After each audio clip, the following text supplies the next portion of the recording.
ਵਾਹਿਗੁਰੂ ਸਾਹਿਬ ਜੀ।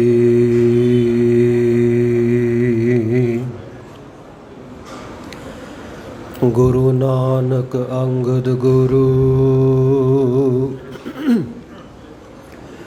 ਅਮਰਦਾਸ ਪਦ ਬੰਦ,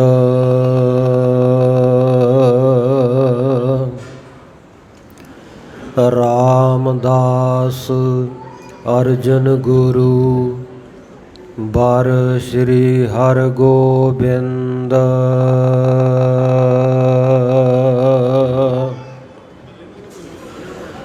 ਹਰਿ ਰਾਏ ਹਰਿ ਕ੍ਰਿਸ਼ਨ ਗੁਰ,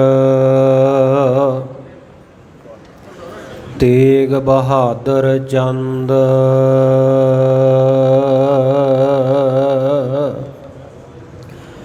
ਦਸਵੇਂ ਗੋਬਿੰਦ ਸਿੰਘ ਗੁਰ, ਨਮੋ ਚਰਨ ਅਰਬਿੰਦ।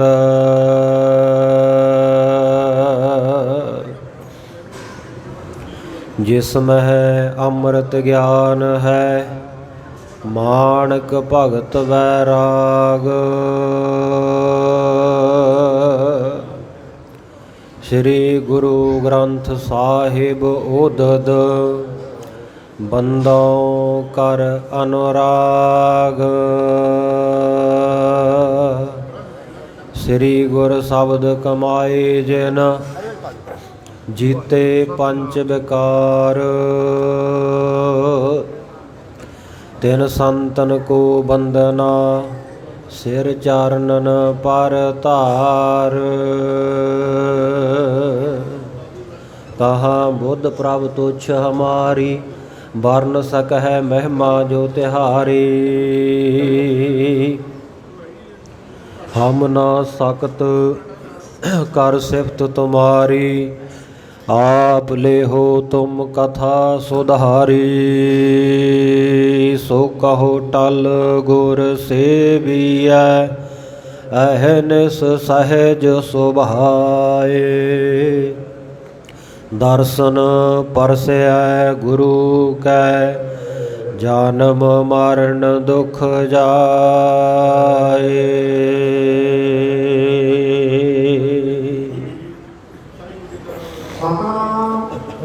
श्री वाहिगुरु साहिब जी दोहरा, हर गोपाल सिंह एकरा, किताब शंकर दास। हाथ जोड़ पूजन लगे हो, श्री सतगुर के पास। दोहरा, हर गोपाल सिंह एकरा, किताब शंकर दास। ਵਾਹਿਗੁਰੂ ਜੀ ਕਾ ਖਾਲਸਾ, ਵਾਹਿਗੁਰੂ ਜੀ ਕੀ ਫਤਿਹ।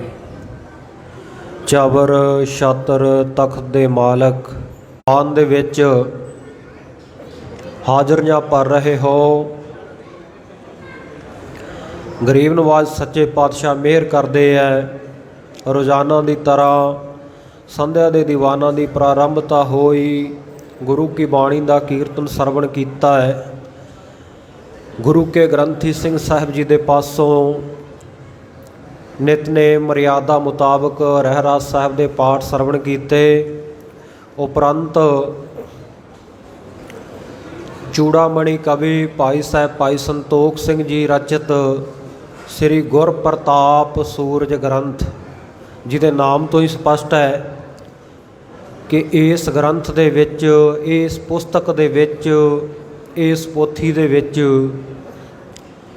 ਸ਼ੋਭਾਏਮਾਨ ਸਤਿਗੁਰੂ ਸਾਹਿਬਾਨ ਜੀ ਦਾ ਤੇਜ ਪ੍ਰਤਾਪ ਵਾਲਾ ਜੀਵਨ ਦਰਜ ਹੈ। ਸੋ ਆਪਾਂ ਇਹ ਇਤਿਹਾਸ ਦੀ ਲੜੀ ਆਰੰਭ ਕਰਨ ਤੋਂ ਪਹਿਲਾਂ ਅੱਜ ਦਾ ਜੋ ਵਿਸ਼ੇਸ਼ ਦਿਨ ਹੈ ਉਹਦੇ ਬਾਬਤ ਵੀ ਥੋੜ੍ਹਾ ਸਮਾਂ ਵਿਚਾਰ ਕਰਾਂਗੇ। ਇੱਕ ਤੇ ਅੱਜ ਅੰਮ੍ਰਿਤ ਵੇਲੇ ਤੋਂ ਹੀ, ਸਵੇਰ ਵੇਲੇ ਤੋਂ ਹੀ ਗੁਰੂ ਕੀਆਂ ਸੰਗਤਾਂ ਇਸ ਅਸਥਾਨ ਦੇ ਉੱਤੇ ਹਫ਼ਤਾਵਾਰੀ ਸਮਾਗਮ ਦੇ ਵਿੱਚ ਹਾਜ਼ਰੀਆਂ ਭਰ ਰਹੇ ਹੋ। ਜੋ ਹਰ ਹਫਤੇ ਗੁਰਮੁਖ ਸੰਗਤਾਂ ਦਾ ਜੋੜ ਮੇਲਾ, ਸਤਿਗੁਰ ਦੇ ਦਰਸ਼ਨ ਦੀਦਾਰੇ, ਗੁਰੂ ਚਰਨਾਂ ਵਿੱਚ ਆ ਕੇ ਅਰਦਾਸਾਂ ਬੇਨਤੀਆਂ ਜੋਦੜੀਆਂ ਕਰਨੀਆਂ, ਇਹ ਜੋੜ ਮੇਲਾ ਹਰ ਹਫਤੇ ਐਤਵਾਰ ਨੂੰ ਜੋ ਲੱਗਦਾ ਹੈ। ਦੂਸਰਾ, ਅੱਜ ਨਵੇਂ ਮਹੀਨੇ ਦੀ ਸ਼ੁਰੂਆਤ ਹੋਈ ਹੈ, ਚੇਤਰ ਮਹੀਨੇ ਦੀ ਆਰੰਭਤਾ ਹੋਈ ਹੈ। ਸੋ ਜਿੱਥੇ ਚੇਤ ਮਹੀਨੇ ਦੀ ਆਰੰਭਤਾ ਸੰਗਰਾਂਦ ਦਾ ਦਿਨ ਹੈ, ਜਿਸ ਦਿਨ ਦੇਸੀ ਮਹੀਨੇ ਦੀ ਪਹਿਲੀ ਤਰੀਕ ਹੋਵੇ, ਉਹਨੂੰ ਸੰਗਰਾਂਦ ਦਾ ਦਿਨ ਗਿਣਿਆ ਜਾਂਦਾ ਹੈ। ਅਤੇ ਗੁਰਮੁਖ ਪਿਆਰਿਓ, ਸੰਗਰਾਂਦ ਇਹ ਸੰਕ੍ਰਾਂਤੀ ਸ਼ਬਦ ਤੋਂ ਵਿਗੜ ਕੇ ਸੰਗਰਾਂਦ ਬਣਿਆ। ਸੰਕ੍ਰਾਂਤੀ ਕਹਿੰਦੇ ਨੇ, ਸੰਗ ਨਾਮ ਹੈ ਭਲੀ ਪ੍ਰਕਾਰ ਕਰਕੇ, ਵਿਸ਼ੇਸ਼ ਕਰਕੇ, ਕ੍ਰਾਂਤੀ ਕਹੀਏ ਤਬਦੀਲੀ। ਉਹ ਦਿਨ ਜਿਸ ਦਿਨ ਵਿਸ਼ੇਸ਼ ਕਰਕੇ ਪ੍ਰਕਿਰਤੀ ਦੇ ਵਿੱਚ ਤਬਦੀਲੀ ਹੁੰਦੀ ਹੈ। ਤਬਦੀਲੀ ਕੀ ਹੁੰਦੀ ਹੈ? ਸੂਰਜ ਜੋ ਚੱਕਰ ਕੱਟਦਾ ਹੈ ਸ੍ਰਿਸ਼ਟੀ ਦੇ ਵਿੱਚ, ਸੂਰਜ ਦੇ ਚੱਕਰ ਕੱਟਣ ਦੇ ਨਾਲ ਦਿਨ ਰਾਤ ਬਣਦੇ ਆ, ਦਿਸ਼ਾ ਰੁੱਤਾਂ ਬਣਦੀਆਂ, ਮੌਸਮ ਬਦਲਦੇ ਆ। ਕਿਉਂਕਿ ਸੂਰਜ ਇੱਕ ਜਗ੍ਹਾ ਨਹੀਂ ਚੱਲਦਾ, ਸੂਰਜ ਦੇ ਚੱਲਣ ਦੇ 12 ਰਸਤੇ ਹੈ, ਜਿਨ੍ਹਾਂ ਨੂੰ ਆਪਾਂ ਕਹਿੰਦੇ ਹਾਂ ਕਿ 12 ਰਾਸਾਂ। ਜਿਸ ਦਿਨ ਸੂਰਜ ਆਪਣੀ ਇੱਕ ਰਾਸ ਬਦਲ ਕੇ ਦੂਸਰੀ ਰਾਸ ਦੇ ਵਿੱਚ ਚੱਲਣ ਲੱਗ ਜਾਵੇ, ਇੱਕ ਰਸਤਾ ਬਦਲ ਕੇ ਦੂਜਾ ਰਸਤਾ ਅਖਤਿਆਰ ਕਰ ਲਵੇ, ਕਿਉਂਕਿ ਸੂਰਜ ਕਈ ਵਾਰਾਂ ਧਰਤੀ ਦੇ ਨੇੜੇ ਹੁੰਦਾ ਤਾਂ ਬਹੁਤੀ ਗਰਮੀ ਹੋ ਜਾਂਦੀ ਹੈ। ਜਦੋਂ ਇੱਦਾਂ ਰਸਤੇ ਬਦਲਦਾ ਉਹ ਉੱਪਰ ਵਾਲੇ ਰਸਤਿਆਂ ਦੇ ਵਿੱਚ, ਉੱਪਰ ਵਾਲੀਆਂ ਰਾਸਾਂ ਵਿੱਚ ਚੱਲਦਾ ਹੈ ਅਤੇ ਗਰਮੀ ਦਾ ਪ੍ਰਕੋਪ ਥੋੜ੍ਹਾ ਘਟ ਜਾਂਦਾ ਹੈ। ਇਸ ਤਰ੍ਹਾਂ ਮੌਸਮ ਔਰ ਰੁੱਤਾਂ ਬਦਲਦੀਆਂ। ਸੂਰਜ ਦਾ ਇੱਕ ਰਾਸ ਨੂੰ ਛੱਡ ਕੇ ਦੂਸਰੀ ਰਾਸ ਦੇ ਵਿੱਚ ਪ੍ਰਵੇਸ਼ ਕਰਨਾ, ਇਹਨੂੰ ਸੰਗਰਾਂਦ ਦਾ ਦਿਨ ਕਿਹਾ ਜਾਂਦਾ ਹੈ। ਕਿਉਂਕਿ ਪ੍ਰਕਿਰਤੀ ਵਿੱਚ ਜੋ ਤਬਦੀਲੀ ਹੁੰਦੀ ਹੈ, ਉਹਦਾ ਸਿੱਧਾ ਅਸਰ ਇਸ ਪ੍ਰਕਿਰਤੀ ਵਿੱਚ, ਇਸ ਬ੍ਰਹਿਮੰਡ ਦੇ ਵਿੱਚ, ਇਸ ਕੁਦਰਤ ਦੇ ਵਿੱਚ, ਇਸ ਧਰਤੀ ਦੇ ਉੱਤੇ ਰਹਿਣ ਵਾਲੇ ਸਾਡੇ ਤੁਹਾਡੇ ਸਾਰੇ ਜੀਵਾਂ ਦੇ ਉੱਤੇ ਹੁੰਦਾ ਹੈ। ਪ੍ਰਕਿਰਤੀ ਵਿੱਚ ਤਬਦੀਲੀ ਹੋਈ, ਸੂਰਜ ਨੇ ਰਾਸ ਬਦਲੀ, ਸੰਗਰਾਂਦ ਦਾ ਦਿਹਾੜਾ ਆਇਆ, ਮੌਸਮ ਵੀ ਬਦਲ ਜਾਂਦੇ ਹੈ ਅਤੇ ਮੌਸਮ ਦਾ ਸਿੱਧਾ ਅਸਰ ਸਾਡੇ 'ਤੇ ਹੁੰਦਾ ਹੈ। ਮੌਸਮ ਗਰਮ ਹੋ ਗਿਆ, ਅਸੀਂ ਪਤਲੇ ਕੱਪੜੇ ਪਹਿਨਦੇ ਹਾਂ, ਪੱਖੇ ਕੂਲਰ AC ਚਲਾਉਂਦੇ ਹਾਂ, ਅਤੇ ਜੇ ਠੰਡ ਦਾ ਮੌਸਮ ਆ ਜਾਏ ਤਾਂ ਅਸੀਂ ਗਰਮ ਕੱਪੜੇ ਪਾਉਂਦੇ ਹਾਂ, ਹੀਟਰਾਂ ਦਾ ਉਪਯੋਗ ਕਰਦੇ ਹਾਂ। ਗਰਮੀ ਨੂੰ ਸਰਦੀ ਨੂੰ ਦੂਰ ਕਰਨ ਦਾ ਹਰ ਯਤਨ ਕਰਨ ਦੇ ਲਈ, ਗਰਮੈਸ਼ ਲੈਣ ਦੇ ਲਈ, ਨਿੱਘ ਲੈਣ ਦੇ ਲਈ ਆਪਾਂ ਯਤਨ ਕਰਦੇ ਹਾਂ। ਕਿਉਂਕਿ ਪ੍ਰਕਿਰਤੀ ਵਿੱਚ ਰਹਿੰਦੇ ਹਾਂ ਅਤੇ ਪ੍ਰਕਿਰਤੀ ਦੇ ਵਿੱਚ ਜਦੋਂ ਵੀ ਕੋਈ ਬਦਲਾਅ ਆਉਂਦਾ ਹੈ, ਕ੍ਰਾਂਤੀ ਆਉਂਦੀ ਹੈ, ਤਬਦੀਲੀ ਆਉਂਦੀ ਹੈ, ਅਤੇ ਉਹਦਾ ਸਿੱਧਾ ਅਸਰ ਸਾਡੇ ਤਨਾਂ ਦੇ ਉੱਤੇ ਵੀ ਪੈਂਦਾ ਹੈ ਅਤੇ ਸਾਡੇ ਮਨਾਂ ਦੇ ਉੱਤੇ ਵੀ ਪੈਂਦਾ ਹੈ। ਸੋ ਜਿੱਥੇ ਅੱਜ ਸੰਗਰਾਂਦ ਦਾ ਦਿਹਾੜਾ ਹੈ, ਸੰਕ੍ਰਾਂਤੀ ਦਾ ਦਿਹਾੜਾ ਹੈ, ਉੱਥੇ ਗੁਰਮੁਖ ਪਿਆਰਿਓ ਇੱਕ ਹੋਰ ਵੱਡੀ ਤਬਦੀਲੀ ਹੋਈ ਹੈ। ਜਿਵੇਂ ਈਸਾਈਆਂ ਦਾ ਸਾਲ 1 ਜਨਵਰੀ ਤੋਂ ਸ਼ੁਰੂ ਹੁੰਦਾ ਹੈ, ਈਸਵੀ ਸਨ। ਇਸੇ ਤਰ੍ਹਾਂ ਬਹੁਤ ਸਾਰੇ ਕੈਲੰਡਰ ਹੈ, ਵੱਖ-ਵੱਖ ਧਰਮਾਂ ਦੇ, ਵੱਖ-ਵੱਖ ਮਜ਼ਹਬਾਂ ਦੇ, ਵੱਖ-ਵੱਖ ਦੇਸ਼ਾਂ ਦੇ। ਤੋ ਉਸ ਖਿੱਤੇ ਦੇ ਨਾਲ ਸੰਬੰਧਿਤ ਲੋਕ, ਉਸ ਫਿਰਕੇ ਦੇ ਨਾਲ ਸੰਬੰਧਿਤ ਲੋਕ ਆਪੋ ਆਪਣੇ ਕੈਲੰਡਰ ਦੇ ਮੁਤਾਬਕ ਦਿਨਾਂ, ਵਹਾਰਾਂ, ਤਿੱਥਾਂ, ਤਿਉਹਾਰਾਂ ਨੂੰ ਮਨਾਉਂਦੇ ਹੈ। ਇਸੇ ਤਰ੍ਹਾਂ ਅੱਜ ਦਾ ਜਿਹੜਾ ਦਿਨ ਹੈ 1 ਚੇਤਰ ਦਾ, ਇਹ ਗੁਰਮੁਖ ਪਿਆਰਿਓ ਅੱਜ ਨਵਾਂ ਸਾਲ ਚੜ੍ਹਿਆ ਹੈ, ਨਵੇਂ ਸਾਲ ਦੀ ਆਮਦ ਹੋਈ ਹੈ। ਨਾਨਕ ਸ਼ਾਹੀ ਸੰਮਤ 553ਵਾਂ ਅੱਜ ਆਰੰਭ ਹੋ ਗਿਆ ਹੈ। ਸੋ ਸਾਰੀਆਂ ਵਿਚਾਰਾਂ ਤੋਂ ਪਹਿਲਾਂ ਦਾਸ ਆਪਣੇ ਵੱਲੋਂ ਸਮੁੱਚੀਆਂ ਗੁਰੂ ਰੂਪ ਸੰਗਤਾਂ ਨੂੰ ਨਵੇਂ ਵਰ੍ਹੇ ਦੀ ਸ਼ੁਰੂਆਤ ਦੀ ਬਹੁਤ ਬਹੁਤ ਵਧਾਈ ਦਿੰਦਾ ਹਾਂ। ਗਰੀਬ ਨਵਾਜ਼ ਸੱਚੇ ਪਾਤਸ਼ਾਹ ਕਿਰਪਾ ਕਰਨ। 1 ਚੇਤ ਤੋਂ ਆਰੰਭ ਹੋਇਆ ਇਹ ਸਾਲ ਪਿਛਲਾ ਸਮਾਂ ਜਿਵੇਂ ਵੀ ਸਾਡਾ ਬਤੀਤ ਹੋਇਆ ਸੋ ਹੋਇਆ, ਪਿਛਲੀ ਉਮਰ ਜਿਵੇਂ ਬੀਤੀ ਸੋ ਬੀਤੀ। ਪਰ ਸਤਿਗੁਰੂ ਜੀ ਕਹਿੰਦੇ ਜਿਸ ਦਿਨ ਤੂੰ ਆਪਣੇ ਜੀਵਨ ਦੇ ਵਿੱਚ ਗੁਰੂ ਚਰਨਾਂ ਦੇ ਵਿੱਚ ਪ੍ਰਣ ਕਰ ਲਵੇਂਗਾ, ਗੁਰੂ ਕੇ ਸਿੱਖਾ ਕਿ ਅੱਜ ਤੋਂ ਮੈਂ ਗੁਰਮਤਿ ਦਾ ਧਾਰਨੀ ਬਣਨਾ, ਉਹ ਦਿਨ ਹੀ ਤੇਰੇ ਵਾਸਤੇ ਨਵਾਂ ਦਿਨ ਔਰ ਨਵਾਂ ਜਨਮ ਹੋਵੇਗਾ। ਸੋ ਨਵੇਂ ਸਾਲ ਦੀ ਆਰੰਭਤਾ ਹੋਈ ਹੈ। ਇੱਕ ਦਿਨ ਬਾਜਾਂ ਵਾਲੇ ਪਾਸੋਂ ਪ੍ਰੇਮ ਸੁਰਾਹੀ ਪੀਤੀ, ਭਾਗ ਹਮਾਰੇ ਲਿਖੀ ਫਕੀਰੀ ਸੋ ਮਸਤਕ ਧਰ ਲੀਤੀ। ਪਿਛਲੀ ਉਮਰ ਗੁਨਾਹੀ ਬੀਤੀ, ਹਰ ਕੀ ਭਗਤ ਨਾ ਕੀਤੀ। ਆਗੇ ਸਮਝ ਚੱਲੋ ਨੰਦ ਲਾਲਾ, ਪਾਛੈ ਜੋ ਬੀਤੀ ਸੋ ਬੀਤੀ। ਪਿੱਛੇ ਜੀਵਨ ਦੇ ਵਿੱਚ ਅਸੀਂ ਕਿੱਦਾਂ ਦੇ ਵੀ ਕਰਮ ਕਰਦੇ ਰਹੇ, ਅਸੀਂ ਪਾਪੀ ਸੀ, ਅਸੀਂ ਪੁੰਨੀ ਸੀ, ਅਸੀਂ ਦੇਸੀ ਸੀ, ਅਸੀਂ ਵਿਦੇਸ਼ੀ ਸੀ, ਚਾਹੇ ਤੂੰ ਬੱਚਾ ਸੀ, ਚਾਹੇ ਬੁੱਢਾ ਸੀ, ਚਾਹੇ ਬੀਬੀ ਸੀ, ਚਾਹੇ ਨੌਜਵਾਨ ਸੀ, ਭਰਾ ਸੀ, ਤੇਰਾ ਕਿਰਿਆ ਕਰਮ ਕਿਸ ਤਰ੍ਹਾਂ ਦਾ ਰਿਹਾ, ਤੂੰ ਸ਼ਰਾਬੀ ਸੀ, ਕਬਾਬੀ ਸੀ, ਕਿਸੇ ਤਰ੍ਹਾਂ ਦੇ ਹਾਲਾਤਾਂ ਵਿੱਚ ਤੂੰ ਰਿਹਾ, ਕਿਸੇ ਤਰ੍ਹਾਂ ਦੀ ਹਾਲਤ ਵਿੱਚ ਰਿਹਾ, ਕਿਸੇ ਤਰ੍ਹਾਂ ਦੇ ਤੇਰੇ ਕਰਮ ਸਨ। ਗੁਰੂ ਚਰਨਾਂ ਵਿੱਚ ਆ ਕੇ ਗੁਰੂ ਕਾ ਸਿੱਖ ਜਿਸ ਦਿਨ ਸਰੈਂਡਰ ਕਰਕੇ, ਆਪਾ ਸਮਰਪਣ ਕਰਕੇ, ਮਸਤਕ ਟੇਕ ਕੇ ਕਹਿ ਦੇਵੇ ਕਿ ਸਗਲ ਦੁਆਰ ਕੋ ਛਾੜ ਕੇ ਗਹਿਓ ਤੁਹਾਰੋ ਦੁਆਰ, ਬਾਹੇ ਗਹੇ ਕੀ ਲਾਜ ਅਸ ਗੋਬਿੰਦ ਦਾਸ ਤੁਹਾਰ, ਉਸੇ ਦਿਨ ਤੋਂ ਗੁਰੂ ਕੇ ਸਿੱਖ ਦਾ ਨਵਾਂ ਜਨਮ ਸ਼ੁਰੂ ਹੋ ਜਾਂਦਾ ਹੈ। ਗੁਰੂ ਬੌੜੀ ਕਰਦਾ ਹੈ, ਕਿਉਂਕਿ ਜੋ ਸ਼ਰਨ ਆਵੈ ਤਿਸ ਕੰਠ ਲਾਵੈ, ਇਹੋ ਬਿਰਧ ਸੁਆਮੀ ਸੰਦਾ। ਇਹ ਬਿਰਧ ਹੈ, ਸੁਭਾਅ ਹੈ, ਆਦਤ ਹੈ, ਗੁਰੂ ਦੀ ਬਾਣ ਹੈ ਕਿ ਜਿਹੜਾ ਵੀ ਸਮਰਪਿਤ ਹੋ ਕੇ ਗੁਰੂ ਦੇ ਚਰਨਾਂ ਵਿੱਚ ਆ ਗਿਆ ਉਹਨੂੰ ਕੰਠ ਲਾ ਲੈਂਦਾ ਹੈ, ਪਿਛਲੇ ਗੁਨਾਹ ਬਖਸ਼ ਦਿੰਦਾ ਹੈ। ਇੱਥੇ ਇਹ ਨਹੀਂ ਵਿਚਾਰਿਆ ਜਾਂਦਾ ਕਿ ਭੂਮੀਆਂ ਤੂੰ ਤਾਂ ਚੋਰ ਸੀ, ਸਗੋਂ ਸੰਤ ਭੂਮੀਆਂ ਬਣ ਜਾਂਦਾ ਹੈ। ਇੱਥੇ ਵੱਡੇ ਵੱਡੇ ਠੱਗਾਂ ਨੂੰ ਇਹ ਨਹੀਂ ਕਹਿ ਕੇ ਸੰਬੋਧਨ ਕੀਤਾ ਜਾਂਦਾ ਕਿ ਤੂੰ ਸੱਜਣ ਠੱਗ ਹੈ। ਜਦੋਂ ਗੁਰੂ ਸ਼ਰਨ ਦੇ ਵਿੱਚ ਆ ਗਿਆ, ਸਮਰਪਿਤ ਕਰ ਦਿੱਤਾ ਆਪਣਾ ਆਪਾ, ਤੇ ਉਹ ਵੀ ਫਿਰ ਸੰਤ ਸੱਜਣ ਬਣ ਗਿਆ। ਅਜਾ ਮਲ ਪਾਪੀ ਜਗ ਜਾਣੇ ਨਿਮਖ ਮਾਹੇ ਨਿਸਤਾਰਾ। ਪਾਪੀ ਪਾਪੀ ਕਹਿੰਦੀ ਸੀ ਸਾਰੀ ਦੁਨੀਆ ਅਜਾ ਮਲ ਨੂੰ, ਪਰ ਰੱਬ ਦਾ ਨਾਮ ਲਿਆ, ਸ਼ੁਰੂਆਤ ਕੀਤੀ, ਇਸ ਪਾਸੇ ਵੱਲ ਤੁਰਿਆ ਤੇ ਇੱਕ ਨਿਮਖ ਮਾਤਰ ਦੇ ਵਿੱਚ ਉਧਾਰ ਹੋ ਗਿਆ। ਵਿਧੀ ਚੰਦ ਜਿਹਦਾ ਕੰਮ ਚੋਰੀਆਂ ਕਰਨੀਆਂ, ਡਾਕੇ ਮਾਰਨਾ, ਧਾੜਵੀ ਸੀ ਅਵਲ ਦਰਜੇ ਦਾ, ਪਰ ਜਿਸ ਦਿਨ ਗੁਰੂ ਕੀ ਸ਼ਰਨ ਦੇ ਵਿੱਚ ਆ ਗਿਆ, ਬਹਾਦਰ ਭਾਈ ਵਿਧੀ ਚੰਦ, ਔਰ ਵਿਧੀ ਚੰਦ ਛੀਨਾ ਗੁਰੂ ਕਾ ਸੀਨਾ ਗੁਰੂ ਕਾ ਸਿੱਖ ਬਣ ਗਿਆ। ਸੋ ਭਾਈ ਪਿਛਲਾ ਸਮਾਂ ਜਿਵੇਂ ਵੀ ਬਤੀਤ ਹੋ ਗਿਆ, ਕਿਉਂਕਿ ਉਹਨੂੰ ਅਸੀਂ ਫੜ ਨਹੀਂ ਸਕਦੇ, ਰੋਕ ਨਹੀਂ ਸਕਦੇ, ਸਮੇਂ ਨੇ ਆਪਣੀ ਰਫ਼ਤਾਰ ਦੇ ਨਾਲ ਚੱਲਣਾ ਹੀ ਹੈ।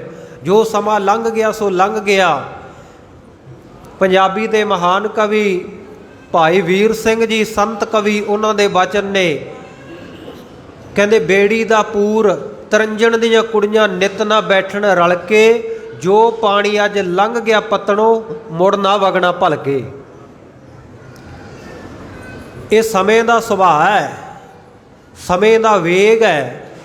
ਇਹਨੇ ਆਪਣੇ ਵੇਗ ਦੇ ਵਿੱਚ, ਆਪਣੀ ਚਾਲ ਵਿੱਚ, ਆਪਣੋ ਵਹਾਓ ਵਿੱਚ ਵਗਦੇ ਜਾਣਾ। ਅਸੀਂ ਉਹਨੂੰ ਰੋਕ ਨਹੀਂ ਸਕਦੇ, ਅਸੀਂ ਉਹਨੂੰ ਵਾਪਸ ਨਹੀਂ ਲਿਆ ਸਕਦੇ। ਹਾਂ, ਇੱਕ ਕੰਮ ਕਰ ਸਕਦੇ ਹਾਂ ਕਿ ਬਾਕੀ ਦਾ ਜਿਹੜਾ ਰਹਿੰਦਾ ਸਮਾਂ ਉਹਨੂੰ ਸਫਲਾ ਜ਼ਰੂਰ ਕਰ ਸਕਦੇ ਹਾਂ। ਇਹ ਸਤਿਗੁਰਾਂ ਨੇ ਮਹਾਨ ਕੁੰਭ ਰਚਿਆ ਸਤਸੰਗ ਦਾ, ਤੇ ਸਤਸੰਗ ਦੇ ਕੁੰਭ ਦੇ ਵਿੱਚ ਆਏ ਹੈ। ਅੱਜ ਆਪ ਜੀ ਨੇ ਅੰਮ੍ਰਿਤ ਵੇਲੇ ਵੀ ਵੱਖ-ਵੱਖ ਗੁਰੂ ਘਰਾਂ ਦੇ ਵਿੱਚ, ਔਰ ਇੱਥੇ ਵੀ ਗੁਰੂ ਕੀ ਬਾਣੀ ਦਾ ਸ਼ਬਦ ਸਰਵਣ ਕੀਤਾ, 12 ਮਾਹਾਂ ਦੀ ਬਾਣੀ ਦਾ। ਕਿਉਂਕਿ ਸੰਗਰਾਂਦ ਦੇ ਦਿਹਾੜੇ ਉੱਤੇ ਵਿਸ਼ੇਸ਼ ਕਰਕੇ 12 ਮਾਹਾਂ ਦੀ ਬਾਣੀ ਦੇ ਜਾਪ ਗੁਰੂ ਘਰਾਂ ਵਿੱਚ ਸੰਗਤੀ ਰੂਪ ਵਿੱਚ ਕੀਤੇ ਜਾਂਦੇ ਆ। ਭਾਵੇਂ ਬਾਣੀ ਪੜ੍ਹਨ ਵਾਲੇ ਗੁਰਸਿੱਖ ਕਈ ਰੋਜ਼ਾਨਾ ਹੀ ਨਿਤਨੇਮ ਵਿੱਚ 12 ਮਾਹਾਂ ਦਾ ਪਾਠ ਕਰਦੇ ਆ, ਜਿਨ੍ਹਾਂ ਉੱਤੇ ਬਹੁਤੀ ਕਿਰਪਾ ਹੈ। ਪਰੰਤੂ ਗੁਰਮੁਖ ਪਿਆਰਿਓ, ਵਿਸ਼ੇਸ਼ ਕਰਕੇ ਸੰਗਰਾਂਦ ਦੇ ਦਿਹਾੜੇ ਉੱਤੇ ਗੁਰੂ ਘਰਾਂ ਵਿੱਚ ਸੰਗਤਾਂ ਦੀ ਇਕੱਤਰਤਾ ਦੇ ਵਿੱਚ 12 ਮਾਹਾਂ ਮਾਝ ਦਾ ਪਾਠ ਕੀਤਾ ਜਾਂਦਾ, ਮਾਝ ਰਾਗ ਵਾਲੇ 12 ਮਾਹਾਂ ਦਾ। ਤੇ ਮੈਂ ਇਹ ਵੀ ਬੇਨਤੀ ਕਰ ਦੇਵਾਂ ਕਿ ਗੁਰੂ ਘਰ ਦੇ ਵਿੱਚ ਜਾਂ ਸਿੱਖ ਧਰਮ ਦੇ ਵਿੱਚ 12 ਮਾਹਾ ਵਿਸ਼ੇਸ਼ ਕਰਕੇ ਪ੍ਰਚਲਿਤ ਹੈ। ਹਾਲਾਂਕਿ 12 ਮਾਹਾ ਬਹੁਤ ਲੋਕਾਂ ਨੇ, ਬਹੁਤ ਕਵੀਆਂ ਨੇ ਲਿਖੇ ਆ 12 ਮਾਹੇ। 12 ਮਾਹਾ ਕੀ ਹੈ? ਇੱਕ ਕਵਿਤਾ ਦੀ ਵੰਨਗੀ ਹੈ। ਉਹ ਰਚਨਾ ਜਿਸ ਰਚਨਾ ਵਿੱਚ, ਜਿਸ ਕਵਿਤਾ ਵਿੱਚ, ਜਿਸ ਛੰਦਾਬੰਦੀ ਵਿੱਚ, ਜਿਸ ਤੁਕਬੰਦੀ ਦੇ ਵਿੱਚ 12 ਦੇਸੀ ਮਹੀਨਿਆਂ ਦੇ ਨਾਮ ਲੈ ਕੇ ਤੇ ਆਪਣੇ ਪਿਆਰੇ ਪ੍ਰੀਤਮ ਦੇ ਵਿਛੋੜੇ ਦਾ ਔਰ ਉਹਦੇ ਨਾਲ ਮਿਲਾਪ ਦਾ ਸਾਰਾ ਹਵਾਲ ਲਿਖਿਆ ਜਾਵੇ, ਉਹਨੂੰ 12 ਮਾਹਾ ਕਿਹਾ ਜਾਂਦਾ ਹੈ। ਕਿਉਂਕਿ ਗੁਰੂ ਕੀ ਬਾਣੀ ਇਹ ਅਧਿਆਤਮਕ ਉਪਦੇਸ਼ ਹੈ। ਜੈਸੀ ਮੈਂ ਆਵੈ ਖਸਮ ਕੀ ਬਾਣੀ ਤੈਸੜਾ ਕਰੀ ਗਿਆਨ ਵੇ ਲਾਲੋ, ਜੋ ਅਕਾਲ ਪੁਰਖ ਵਾਹਿਗੁਰੂ ਪਰਮੇਸ਼ਰ ਦੇ ਵੱਲੋਂ ਬੰਦਗੀ ਵਾਲੇ ਮਹਾਂਪੁਰਖਾਂ, ਗੁਰੂ ਪੀਰਾਂ, ਰਹਿਬਰਾਂ, ਅਵਤਾਰਾਂ ਦੇ ਨਿਰਮਲ ਹਿਰਦਿਆਂ ਦੇ ਵਿੱਚ ਬਾਣੀ ਉਤਰੀ ਹੈ, ਗਿਆਨ ਨਾਜ਼ੁਲ ਹੋਇਆ ਹੈ, ਉਹਨੂੰ ਆਪਾਂ ਗੁਰੂ ਕੀ ਬਾਣੀ ਕਹਿੰਦੇ ਹਾਂ, ਗੁਰਬਾਣੀ ਕਹਿੰਦੇ ਹਾਂ, ਅਕਾਲ ਪੁਰਖ ਦੀ ਬਾਣੀ ਕਹਿੰਦੇ ਹਾਂ, ਖਸਮ ਕੀ ਬਾਣੀ ਕਹਿੰਦੇ ਹਾਂ, ਧੁਰ ਕੀ ਬਾਣੀ ਕਹਿੰਦੇ ਹਾਂ। ਧੁਰ ਕੀ ਬਾਣੀ ਆਈ ਤੈਨੂੰ ਸਗਲੀ ਚਿੰਤ ਮਟਾਈ। ਸੋ ਗੁਰੂ ਪਿਆਰਿਓ, ਇਹ ਧੁਰ ਕੀ ਬਾਣੀ ਦੇ ਵਿੱਚ 12 ਮਾਹਾ ਪ੍ਰਚਲਿਤ ਹੈ ਔਰ ਇਹਨਾਂ 12 ਮਾਹਿਆਂ ਦੇ ਵਿੱਚ ਹਮੇਸ਼ਾ ਦੀ ਤਰ੍ਹਾਂ ਜਿਵੇਂ ਗੁਰਬਾਣੀ ਦਾ ਉਪਦੇਸ਼ ਹੈ, ਜੀਵ ਇਸਤਰੀ ਦਾ ਆਪਣੇ ਪਤੀ ਪਰਮਾਤਮਾ ਤੋਂ ਵਿਛੋੜਾ ਕਿਵੇਂ ਹੋਇਆ, ਕਿਉਂ ਹੋਇਆ, ਕਿਸ ਤਰ੍ਹਾਂ ਦੇ ਇਹਨੇ ਕਰਮ ਕੀਤੇ, ਕਰਮਾਂ ਦੀ ਕਿਰਤ ਕਰਕੇ ਕਿਵੇਂ ਵਿਛੋੜਾ ਪਿਆ, ਕਿਰਤ ਕਰਮ ਕੇ ਵਿਛੁੜੇ, ਔਰ ਉਹਦੀ ਕਿਰਪਾ ਨੂੰ ਕਿਵੇਂ ਮੰਗਣਾ, ਸਾਧਨ ਕੀ ਹੈ, ਉਹਦੀ ਕਿਰਪਾ ਮਿਲਾਪ ਦਾ, ਕਰ ਕਿਰਪਾ ਮਿਲੋ ਰਾਮ, ਇਹ ਅਰਦਾਸ ਕਰਨੀ ਹੈ। ਸੋ ਇਹਨਾਂ ਅਰਦਾਸਾਂ ਦੇ ਕਰਦਿਆਂ ਕਰਦਿਆਂ ਵੱਖ-ਵੱਖ ਅਵਸਥਾਵਾਂ ਦੇ ਵਿੱਚੋਂ ਜੀਵ ਲੰਘਦਾ ਹੈ, ਸਾਧਕ ਲੰਘਦਾ ਹੈ, ਜਗਿਆਸੂ ਲੰਘਦਾ ਹੈ, ਗੁਰੂ ਕਾ ਸਿੱਖ ਲੰਘਦਾ ਹੈ, ਮਨੁੱਖ ਲੰਘਦਾ ਹੈ। 12 ਮਹੀਨੇ ਹੈ ਤੇ 12 ਹੀ ਅਵਸਥਾਵਾਂ ਹਨ ਸੰਸਾਰ ਦੇ ਵਿੱਚ। ਪਹਿਲਾ ਪਿਆਰ ਲੱਗਾ ਥਣ ਦੁੱਧ, ਦੂਜਾ ਮਾਏ ਬਾਪ ਕੀ ਸੁੱਧ, ਤੀਜਾ ਭਈਆ ਭਾਬੀ ਬੇਬ, ਚੌਥਾ ਪਿਆਰ ਉਪੰਨੀ ਖੇਡ, ਪੰਜਵਾਂ ਖਾਣ ਪੀਣ ਕੀ ਧਾਤ, ਛੇਵਾਂ ਕਾਮ ਨਾ ਪੁੱਛੈ ਜਾਤ, ਸੱਤਵਾਂ ਸੰਜ ਕੀਆ ਘਰ ਵਾਸ, ਅੱਠਵਾਂ ਕ੍ਰੋਧ ਹੁਆ ਤਨ ਨਾਸ, ਨਾਵਾਂ ਧੌਲੇ ਉੱਭੇ ਸਾਹ, 10ਵਾਂ ਦੱਦਾ ਹੁਆ ਸਵਾਹ। ਇਹ 10 ਅਵਸਥਾਵਾਂ ਤੇ 11ਵੀਂ ਅਵਸਥਾ ਜਿਹੜੀ ਉਹ ਹੈ ਗਿਆਨ ਪ੍ਰਾਪਤੀ ਦੀ, ਬ੍ਰਹਮ ਗਿਆਨ ਦੀ। ਜਦੋਂ ਆਤਮਿਕ ਗਿਆਨ ਹੋ ਗਿਆ, ਆਤਮਿਕ ਸੋਝੀ ਹੋ ਗਈ, ਆਤਮਿਕ ਸੋਝੀ ਹੋਣ ਦੇ ਉਪਰੰਤ ਜੋ ਪਰਮਾਤਮਾ ਦੇ ਨਾਲ ਅਭੇਦਤਾ, ਇੱਕ ਮਿਕਤਾ ਜਿਹਨੂੰ ਕਿਹਾ ਗਿਆ ਹੈ, ਹਰ ਹਰ ਜਨ ਦੁਈ ਏਕ ਹੈ, ਬਿਬ ਵਿਚਾਰ ਕਛ ਨਾਹੇ, ਜਲ ਤੇ ਉਪਜ ਤਰੰਗ ਜੋ ਜਲ ਹੀ ਵਿਖੈ ਸਮਾਹੇ। ਆਤਮਾ ਦਾ ਪਰਮਾਤਮਾ ਦੇ ਵਿੱਚ ਲੀਨ ਹੋ ਜਾਣਾ, ਜਿਸ ਪਰਮ ਆਤਮਾ ਤੋਂ ਇਹ ਜੀਵ ਆਤਮਾ ਵਿਛੜ ਕੇ ਇਹਨੂੰ ਆਪਣਾ ਵੱਖਰਾਪਣ ਆਭਾਸ ਹੋ ਰਿਹਾ, ਪ੍ਰਤੀਤ ਹੋ ਰਿਹਾ ਹੈ। ਹਉਮੈ ਦੇ ਸੂਖਮ ਪਰਦੇ ਦੇ ਕਰਕੇ ਜਿਸ ਪਰਦੇ ਨੂੰ, ਜਿਸ ਕੰਧ ਨੂੰ ਤੋੜਨ ਵਾਸਤੇ ਗੁਰੂ ਨਾਨਕ ਦੇਵ ਮਹਾਰਾਜ ਕਹਿੰਦੇ ਆ, ਕਿਵ ਕੂੜੈ ਟੁੱਟੈ ਪਾਲ। ਇਹ ਕੂੜ ਦੀ ਕੰਧ ਕਿਵੇਂ ਟੁੱਟੇ? ਜਦੋਂ ਕੰਧ ਟੁੱਟ ਜਾਂਦੀ ਆ ਆਤਮਿਕ ਗਿਆਨ ਹੋਣ ਕਰਕੇ, ਤੇ ਫਿਰ ਉਹ ਪਰਮ ਆਤਮਾ ਵਿੱਚ ਆਤਮਾ ਜਦੋਂ ਲੀਨ ਹੋ ਜਾਂਦੀ ਹੈ, ਸੂਰਜ ਕਿਰਨ ਮਿਲੇ, ਜਲ ਕਾ ਜਲ ਹੁਆ ਰਾਮ, ਇਹ 12ਵੀਂ ਅਵਸਥਾ ਹੈ। ਇਸੇ ਪ੍ਰਕਾਰ ਸਾਲ ਦੇ 12 ਮਹੀਨੇ ਆ ਗੁਰੂ ਪਿਆਰਿਓ। ਸੋ 12 ਮਹੀਨਿਆਂ ਦਾ ਨਾਮ ਲੈ ਕੇ ਸਤਿਗੁਰ ਸੱਚੇ ਪਾਤਸ਼ਾਹ ਜੀ ਨੇ ਤਿੰਨੇ 12 ਮਾਹਿਆਂ ਦੇ ਵਿੱਚ ਉਪਦੇਸ਼ ਬਖਸ਼ਿਸ਼ ਕੀਤਾ ਹੈ। ਪਹਿਲੀ 12 ਮਾਹਾਂ ਦੀ ਬਾਣੀ ਹੈ ਤੁਖਾਰੀ ਰਾਗ ਦੇ ਵਿੱਚ ਗੁਰੂ ਨਾਨਕ ਦੇਵ ਮਹਾਰਾਜ ਸੱਚੇ ਪਾਤਸ਼ਾਹ ਜੀ ਦਾ ਉਚਾਰਨ ਕੀਤਾ ਹੋਇਆ। ਤੁਖਾਰੀ ਰਾਗ ਵਿੱਚ 12 ਮਾਹਾ, 12 ਨਾਮ 12 ਦੀ ਗਿਣਤੀ ਦਾ ਹੈ ਤੇ ਮਾਹ ਨਾਮ ਹੈ ਮਹੀਨਿਆਂ ਦਾ। 12 ਮਹੀਨਿਆਂ ਵਾਲੀ ਬਾਣੀ। ਦੂਸਰੀ ਬਾਣੀ ਹੈ 12 ਮਾਹਾ ਮਾਝ, ਜਿਹਦਾ ਪਾਠ ਆਪਾਂ ਹਰ ਸੰਗਰਾਂਦ ਤੇ ਸਰਵਣ ਕਰਦੇ ਹਾਂ। ਵਿਸ਼ੇਸ਼ ਕਰਕੇ ਮਹੀਨਾ, ਉਹਦੇ ਵਿੱਚੋਂ ਮਹੀਨੇ ਦਾ ਸ਼ਬਦ ਔਰ ਉਸ ਦੀ ਵਿਆਖਿਆ ਗੁਰੂ ਘਰਾਂ ਦੇ ਵਿੱਚ ਕੀਤੀ ਜਾਂਦੀ ਹੈ। ਫਲਾਦੇਸ਼ ਗੁਰੂ ਕੀਆਂ ਸੰਗਤਾਂ ਸਰਵਣ ਕਰਦੀਆਂ ਤਾਂ ਕਿ ਸਾਡਾ ਪੂਰਾ ਮਹੀਨਾ ਗੁਰੂ ਕੇ ਉਪਦੇਸ਼ ਦੇ ਮੁਤਾਬਕ ਸੁੱਖਾਂ ਦੇ ਨਾਲ ਬਤੀਤ ਹੋਵੇ।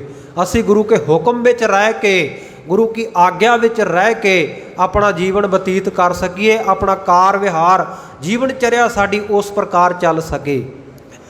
ਇਸੇ ਪ੍ਰਕਾਰ ਤੀਸਰਾ 12 ਮਾਹਾ ਸ਼੍ਰੀ ਦਸਮ ਗ੍ਰੰਥ ਸਾਹਿਬ ਵਿੱਚ ਸਾਹਿਬੇ ਕਮਾਲ ਧੰਨ ਸ਼੍ਰੀ ਗੁਰੂ ਗੋਬਿੰਦ ਸਿੰਘ ਸਾਹਿਬ ਮਹਾਰਾਜ ਸੱਚੇ ਪਾਤਸ਼ਾਹ ਜੀ ਦੀ ਰਚਨਾ ਹੈ। ਸੋ ਇਹ 12 ਮਾਹਾ, ਜਿਨ੍ਹਾਂ ਤਿੰਨਾਂ ਦੇ ਵਿੱਚ ਹੀ ਜੀਵ ਦਾ ਪਰਮਾਤਮਾ ਦੇ ਨਾਲ ਮਿਲਾਪ ਕਿਵੇਂ ਹੋਵੇ, ਇਹ ਮੈਸੇਜ ਦਿੱਤਾ ਗਿਆ, ਉਪਦੇਸ਼ ਦਿੱਤਾ ਗਿਆ, ਤਰੀਕਾ ਦੱਸਿਆ ਗਿਆ। ਸੋ ਅੱਜ ਚੇਤ ਦੇ ਮਹੀਨੇ ਦੀ ਆਰੰਭਤਾ ਹੋਈ ਹੈ, ਨਵੇਂ ਸਾਲ ਦੀ ਆਰੰਭਤਾ ਹੋਈ ਹੈ ਤੇ ਸਤਿਗੁਰੂ ਜੀ ਕਹਿੰਦੇ ਨੇ ਚੇਤ ਗੋਬਿੰਦ ਆਰਾਧੀਐ ਹੋਵੇ ਆਨੰਦ ਘਣਾ। ਜਿਨ੍ਹਾਂ ਨੇ ਪ੍ਰਤੱਖ ਚੇਤ ਦੇ ਮਹੀਨੇ ਦੇ ਵਿੱਚ ਗੋਬਿੰਦ ਨੂੰ, ਗੋ ਨਾਮ ਹੈ ਧਰਤੀ ਦਾ, ਵਿੰਦ ਨਾਮ ਹੈ ਪਾਲਣਾ ਕਰਨ ਵਾਲੇ ਦਾ, ਧਰਤੀ ਦੀ ਪਾਲਣਾ ਕਰਨ ਵਾਲਾ ਭਾਵ ਪਰਮੇਸ਼ਰ।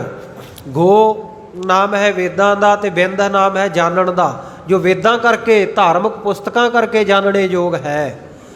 ਸੋ ਐਸੇ ਗੋਬਿੰਦ ਦਾ, ਪਰਮੇਸ਼ਰ ਦਾ, ਵਾਹਿਗੁਰੂ ਦਾ ਜਿਨ੍ਹਾਂ ਨੇ ਆਰਾਧਨ ਕੀਤਾ ਹੋਵੇ ਆਨੰਦ ਘਣਾ, ਉਹਨਾਂ ਨੂੰ ਪ੍ਰਤੱਖ ਇਹ ਚੇਤਰ ਦੇ ਮਹੀਨੇ ਵਿੱਚ ਵੀ ਬਹੁਤਾ ਆਨੰਦ ਪ੍ਰਾਪਤ ਹੁੰਦਾ ਹੈ, ਕਿਉਂਕਿ ਬਸੰਤ ਰੁੱਤ ਦੇ ਇਹ ਮਹੀਨੇ ਹੈ।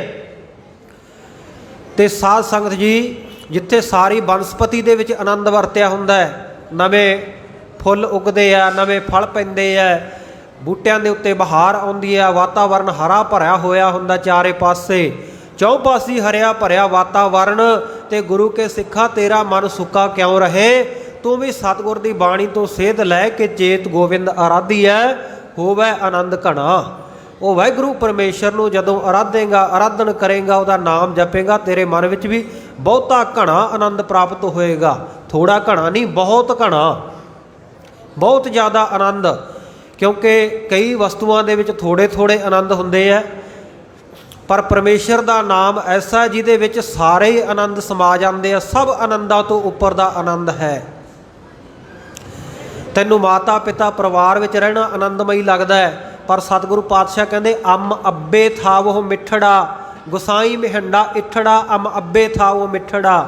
ਉਹ ਰੱਬ, ਉਹ ਪ੍ਰਤਪਾਲਕ, ਉਹ ਮਾਲਕ, ਉਹ ਵਾਹਿਗੁਰੂ ਪਰਮੇਸ਼ਰ ਮੈਨੂੰ ਆਪਣੇ ਅੰਮਾ ਅੱਬੇ ਮਾਤਾ ਪਿਤਾ ਤੋਂ ਵੀ ਪਿਆਰਾ ਲੱਗਦਾ ਹੈ, ਮਿੱਠਾ ਲੱਗਦਾ ਹੈ, ਆਨੰਦਮਈ ਲੱਗਦਾ ਹੈ। ਤੇ ਇਸੇ ਪ੍ਰਕਾਰ ਗੁਰਮੁਖ ਪਿਆਰਿਓ, ਦੁਨੀਆ ਦੇ ਵਿੱਚ ਕਈ ਲੋਕਾਂ ਨੂੰ ਨਸ਼ਿਆਂ ਦੇ ਵਿੱਚੋਂ ਆਨੰਦ ਆਉਂਦਾ ਹੈ। ਜੇ ਉਹਨਾਂ ਨੂੰ ਨਸ਼ਾ ਨਾ ਮਿਲੇ ਉਹ ਖੁਸ਼ ਹੀ ਨਹੀਂ ਹੁੰਦੇ, ਉਹ ਪ੍ਰਸੰਨ ਹੀ ਨਹੀਂ ਹੁੰਦੇ। ਜਦੋਂ ਉਹਨਾਂ ਨੇ ਨਸ਼ਾ, ਉਹ ਅਮਲ ਖਾਧਾ ਹੋਵੇ ਤੇ ਗੁਰਮੁਖ ਪਿਆਰਿਓ ਐ ਖਿੜੇ ਰਹਿੰਦੇ ਆ। ਉਹਨਾਂ ਨੂੰ ਪੁੱਛੋ ਕੀ ਹਾਲ ਚਾਲ ਹੈ, ਤੇ ਆਮ ਪੰਜਾਬੀ ਦੇ ਵਿੱਚ ਜਿਹੜੇ ਨਸ਼ੇੜੀ ਬੰਦੇ ਆ ਨਾ, ਅਮਲੀ ਬੰਦੇ, ਉਹਨਾਂ ਦੀ ਕਹਾਵਤ ਪ੍ਰਚਲਿਤ ਹੈ, ਕਹਿੰਦੇ ਜਦ ਉਹਨਾਂ ਨੇ ਨਸ਼ਾ ਕੀਤਾ ਹੋਵੇ ਤਾਂ ਫਿਰ ਕਹਿੰਦੇ ਕਾਟੋ ਫੁੱਲਾਂ 'ਤੇ ਖੇਡਦੀ ਹੈ, ਕਿਉਂਕਿ ਉਦੋਂ ਉਹ ਆਨੰਦ ਵਿੱਚ ਹੁੰਦੇ ਆ, ਉਹਨਾਂ ਨੂੰ ਆਨੰਦ ਆਉਂਦਾ ਉਹਦੇ ਵਿੱਚ। ਪਰ ਗੁਰਮੁਖੋ, ਇਹ ਆਨੰਦ ਬਹੁਤੀ ਦੇਰ ਰਹਿਣ ਵਾਲਾ ਨਹੀਂ, ਛਿਨ ਭੰਗਰੀ ਹੈ। ਪੋਸਤ ਭੰਗ ਅਫੀਮ ਮਦ, ਉੱਤਰ ਜਾਏ ਪ੍ਰਭਾਤ, ਨਾਮ ਖੁਮਾਰੀ ਨਾਨਕਾ ਚੜ੍ਹੀ ਰਹੇ ਦਿਨ ਰਾਤ। ਹਮੇਸ਼ਾ ਆਨੰਦਮਈ ਨਹੀਂ। ਠੀਕ ਹੈ, ਕੁਝ ਸਮੇਂ ਵਾਸਤੇ ਉਹਦੇ ਸਰੀਰ ਨੂੰ ਤਰਾਰੇ ਆਉਂਦੇ ਆ, ਉਹਦਾ ਸਰੀਰ ਆਨੰਦ ਦੇ ਵਿੱਚ, ਉਹਨੂੰ ਲੱਗਦਾ, ਭੁਲੇਖਾ ਲੱਗਦਾ ਕਿ ਮੈਨੂੰ ਆਨੰਦ ਆ ਰਿਹਾ, ਪਰ ਸਦੀਵੀ ਆਨੰਦ ਨਹੀਂ ਹੈ। ਸਿਰਫ ਉਹਦੇ ਵਿੱਚ ਜੋ ਜ਼ਹਿਰ ਹੈ, ਜੋ ਨਸ਼ਾ, ਉਹਦਾ ਕਰਕੇ ਉਹਨੂੰ ਥੋੜ੍ਹੇ ਸਮੇਂ ਵਾਸਤੇ ਲੱਗਦਾ ਕਿ ਆਨੰਦ ਹੈ। ਕਿਸੇ ਨੂੰ ਸ਼ਰਾਬਾਂ ਵਿੱਚੋਂ, ਕਿਸੇ ਨੂੰ ਕਬਾਬਾਂ ਵਿੱਚੋਂ, ਕਿਸੇ ਨੂੰ ਨਸ਼ਿਆਂ ਵਿੱਚੋਂ, ਕਿਸੇ ਨੂੰ ਵਿਸ਼ਿਆਂ ਵਿੱਚੋਂ, ਕਿਸੇ ਨੂੰ ਮੋਹ ਦੇ ਵਿੱਚੋਂ, ਮਾਇਆ ਦੇ ਵਿੱਚੋਂ, ਪਦਾਰਥਾਂ ਦੇ ਵਿੱਚੋਂ ਆਨੰਦ ਆਉਂਦਾ ਹੈ, ਪਰ ਆਨੰਦ ਇਹ ਬਹੁਤੀ ਦੇਰ ਰਹਿਣ ਵਾਲਾ ਨਹੀਂ। ਇਸੇ ਪ੍ਰਕਾਰ ਜਿਹੜੇ ਕੋਈ ਧੂਣੀਆਂ ਤਾਪਦੇ ਹੈ, ਜਲ ਧਾਰੇ ਕਰਦੇ ਹੈ, ਪਹਾੜਾਂ ਦੀਆਂ ਕੰਦਰਾਂ ਵਿੱਚ ਬਹਿ ਕੇ ਸਮਾਧੀਆਂ ਲਾਉਂਦੇ ਹੈ, ਉਹਨਾਂ ਨੂੰ ਵੀ ਆਨੰਦ ਦੀ ਪ੍ਰਾਪਤੀ ਹੁੰਦੀ ਹੈ। ਉਹ ਵੀ ਆਨੰਦ ਦੀ ਇੱਕ ਕਿਸਮ ਹੈ। ਪਰ ਸਾਧਕ ਜਗਿਆਸੂ ਜਿੰਨੀ ਦੇਰ ਤੱਕ ਉਹ ਉੱਦਾਂ ਦੇ ਕਿਰਿਆ ਕਰਮ ਕਰਦੇ ਰਹਿੰਦੇ ਆ, ਉਨੀ ਦੇਰ ਤੱਕ ਤਾਂ ਆਨੰਦ ਬਣਿਆ ਰਹਿੰਦਾ ਹੈ।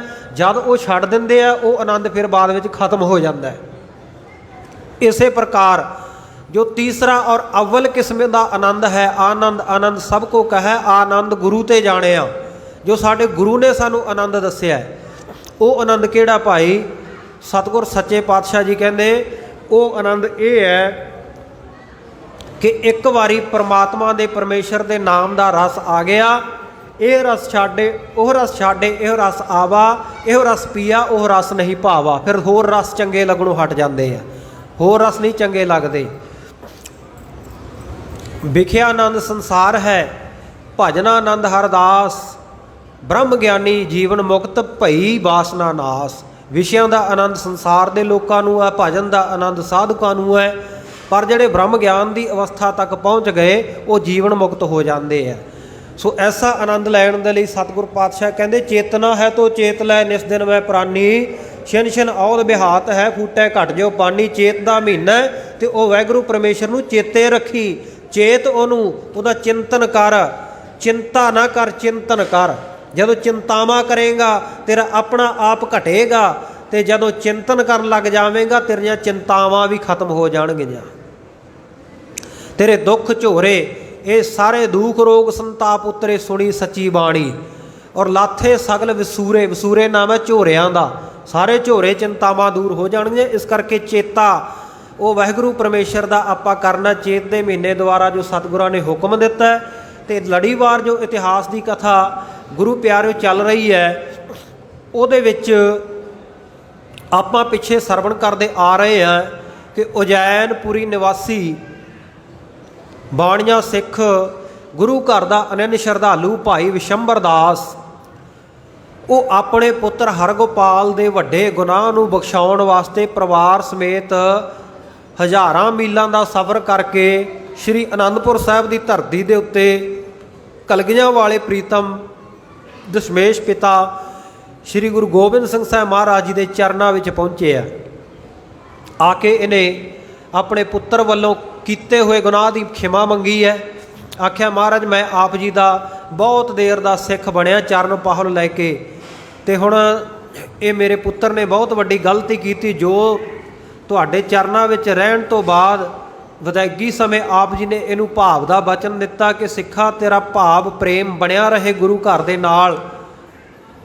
वो वचन ये जांदा होया भाई ध्यान सिंह नूं चमकौर साहब के नेड़े माजरी पिंड दे विच वेच गया 600 रुपये विच पैसों के लालच विच।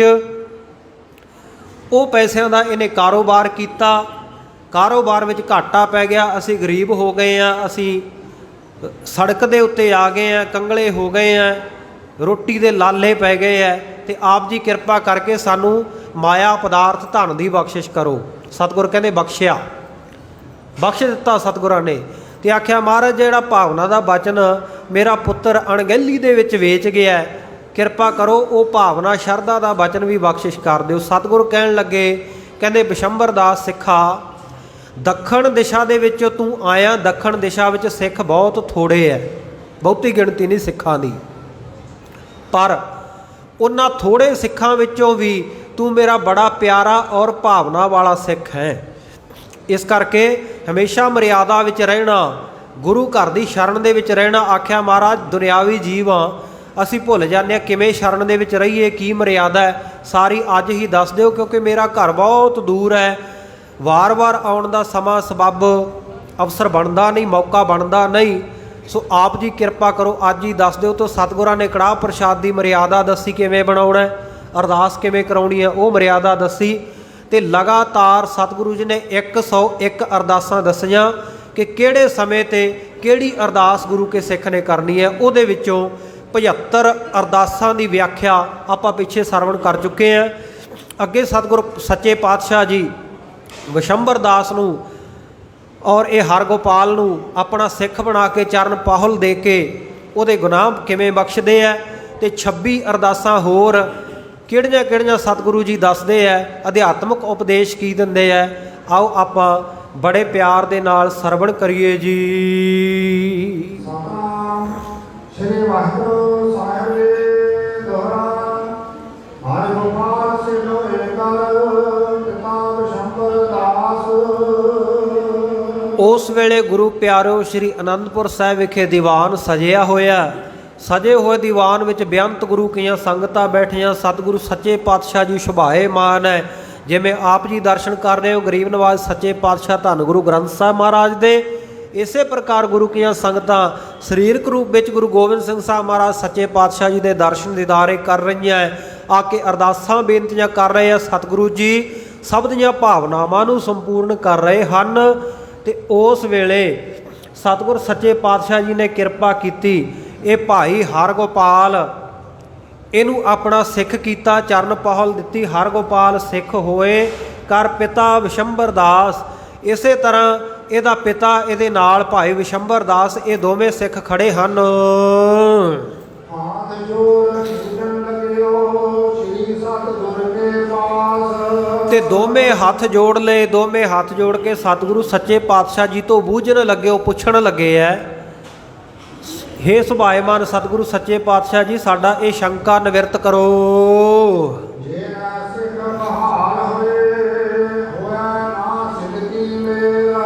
कहते महाराज सच्चे पातशाह जी जेकर कोई सिख वो सिदक दा तां होवे पक्का, तुहाडे दर घर दे उत्ते शरधा होवे उहनूं पूरी, ਪਰ ਉਹ ਬਹਾਲ ਨਾ ਹੋਵੇ, ਭਾਵ ਉਹਨੇ ਚਰਨ ਪਾਹੁਲ ਨਾ ਲਈ ਹੋਵੇ, ਜਾਂ ਉਸ ਵੇਲੇ ਜਿਹੜੀ ਮਰਿਆਦਾ ਸਤਿਗੁਰਾਂ ਨੇ ਸ਼ੁਰੂ ਕਰ ਦਿੱਤੀ ਸੀ, ਖੰਡੇ ਕੀ ਪਾਹੁਲ ਖੰਡੇ ਬਾਟੇ ਦਾ ਅੰਮ੍ਰਿਤ, ਮਹਾਰਾਜ ਉਹਨੇ 5 ਪਿਆਰਿਆਂ ਪਾਸੋਂ ਖੰਡੇ ਬਾਟੇ ਦਾ ਅੰਮ੍ਰਿਤ ਨਾ ਛਕਿਆ ਹੋਵੇ, ਤਾਂ ਮਹਾਰਾਜ ਸੱਚੇ ਪਾਤਸ਼ਾਹ ਸ਼ਰਧਾ ਬਹੁਤੀ ਹੋਵੇ ਉਹਦੀ, ਫਿਰ ਉਹ ਤੁਹਾਡਾ ਸਿੱਖ ਕਿਵੇਂ ਬਣ ਸਕਦਾ ਹੈ।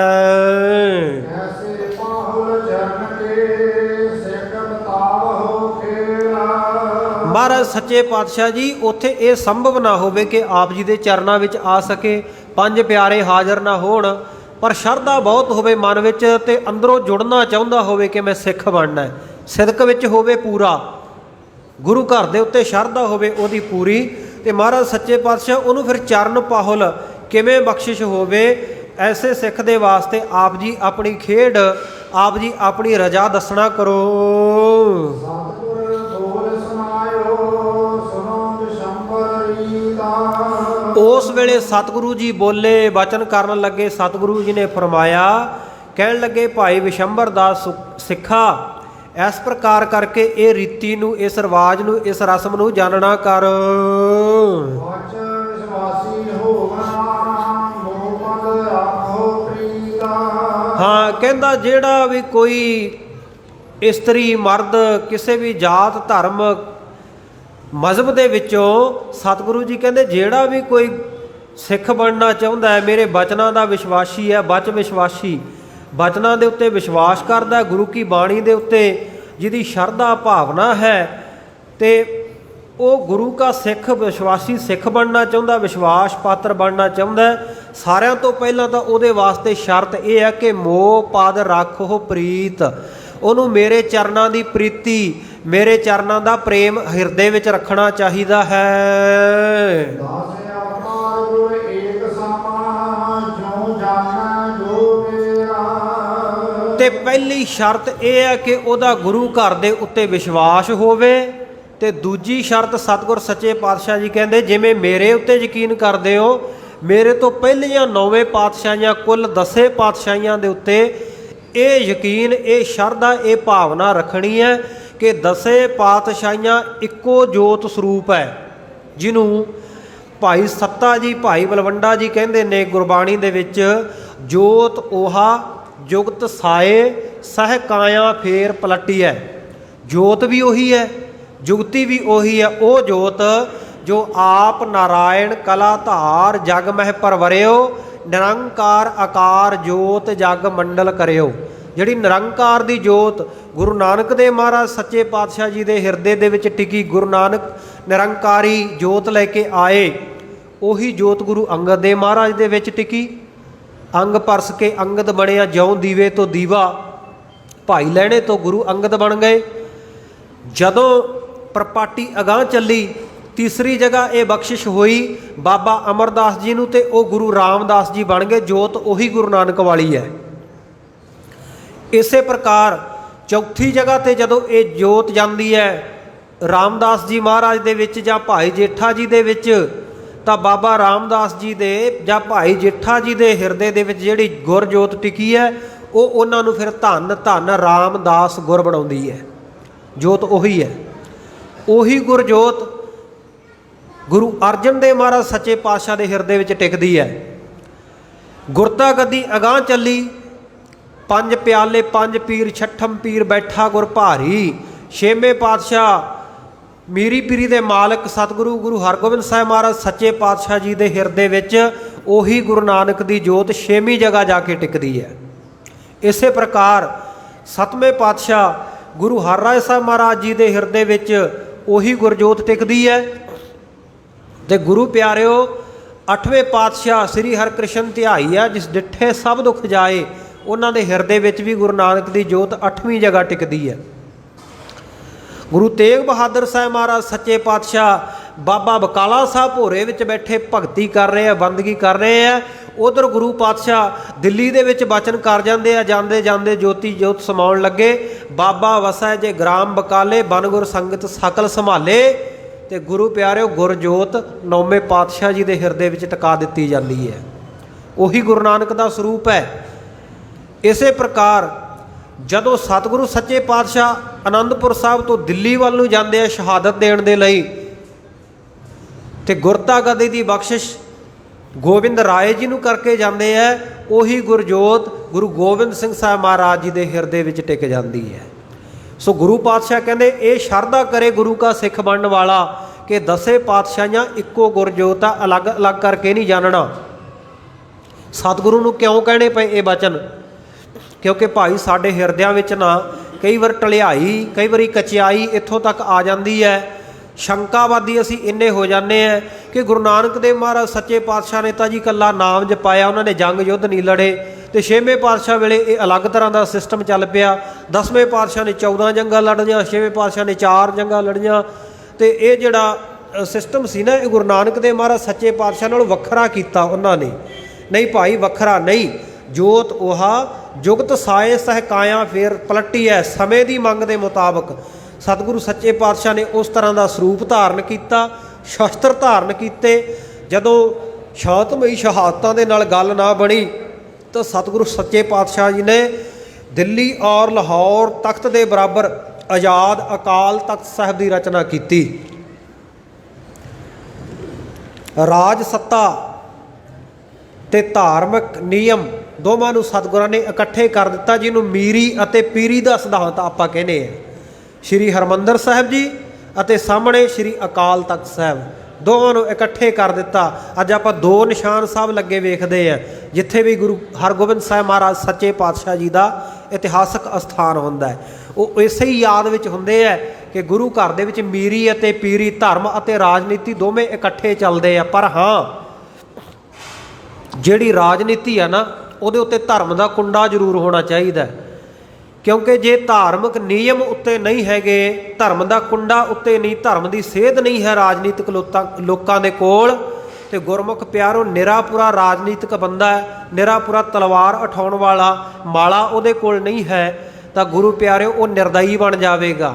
ਉਹ ਫਿਰ ਹਿਟਲਰ ਸ਼ਾਹੀ ਕਰਦਾ ਹੈ, ਉਹ ਫਿਰ ਔਰੰਗਜ਼ੇਬੀ ਸੋਚ ਦੇ ਅਧੀਨ ਸਾਰਿਆਂ ਨੂੰ ਆਪਣੇ ਧਰਮ ਵਿੱਚ ਤਲਵਾਰ ਦੇ ਜ਼ੋਰ ਨਾਲ ਲਿਆਉਣਾ ਚਾਹੁੰਦਾ ਹੈ, ਉਹ ਪਰਜਾ ਦੇ ਉੱਤੇ ਜ਼ੁਲਮ ਕਰਦਾ ਹੈ।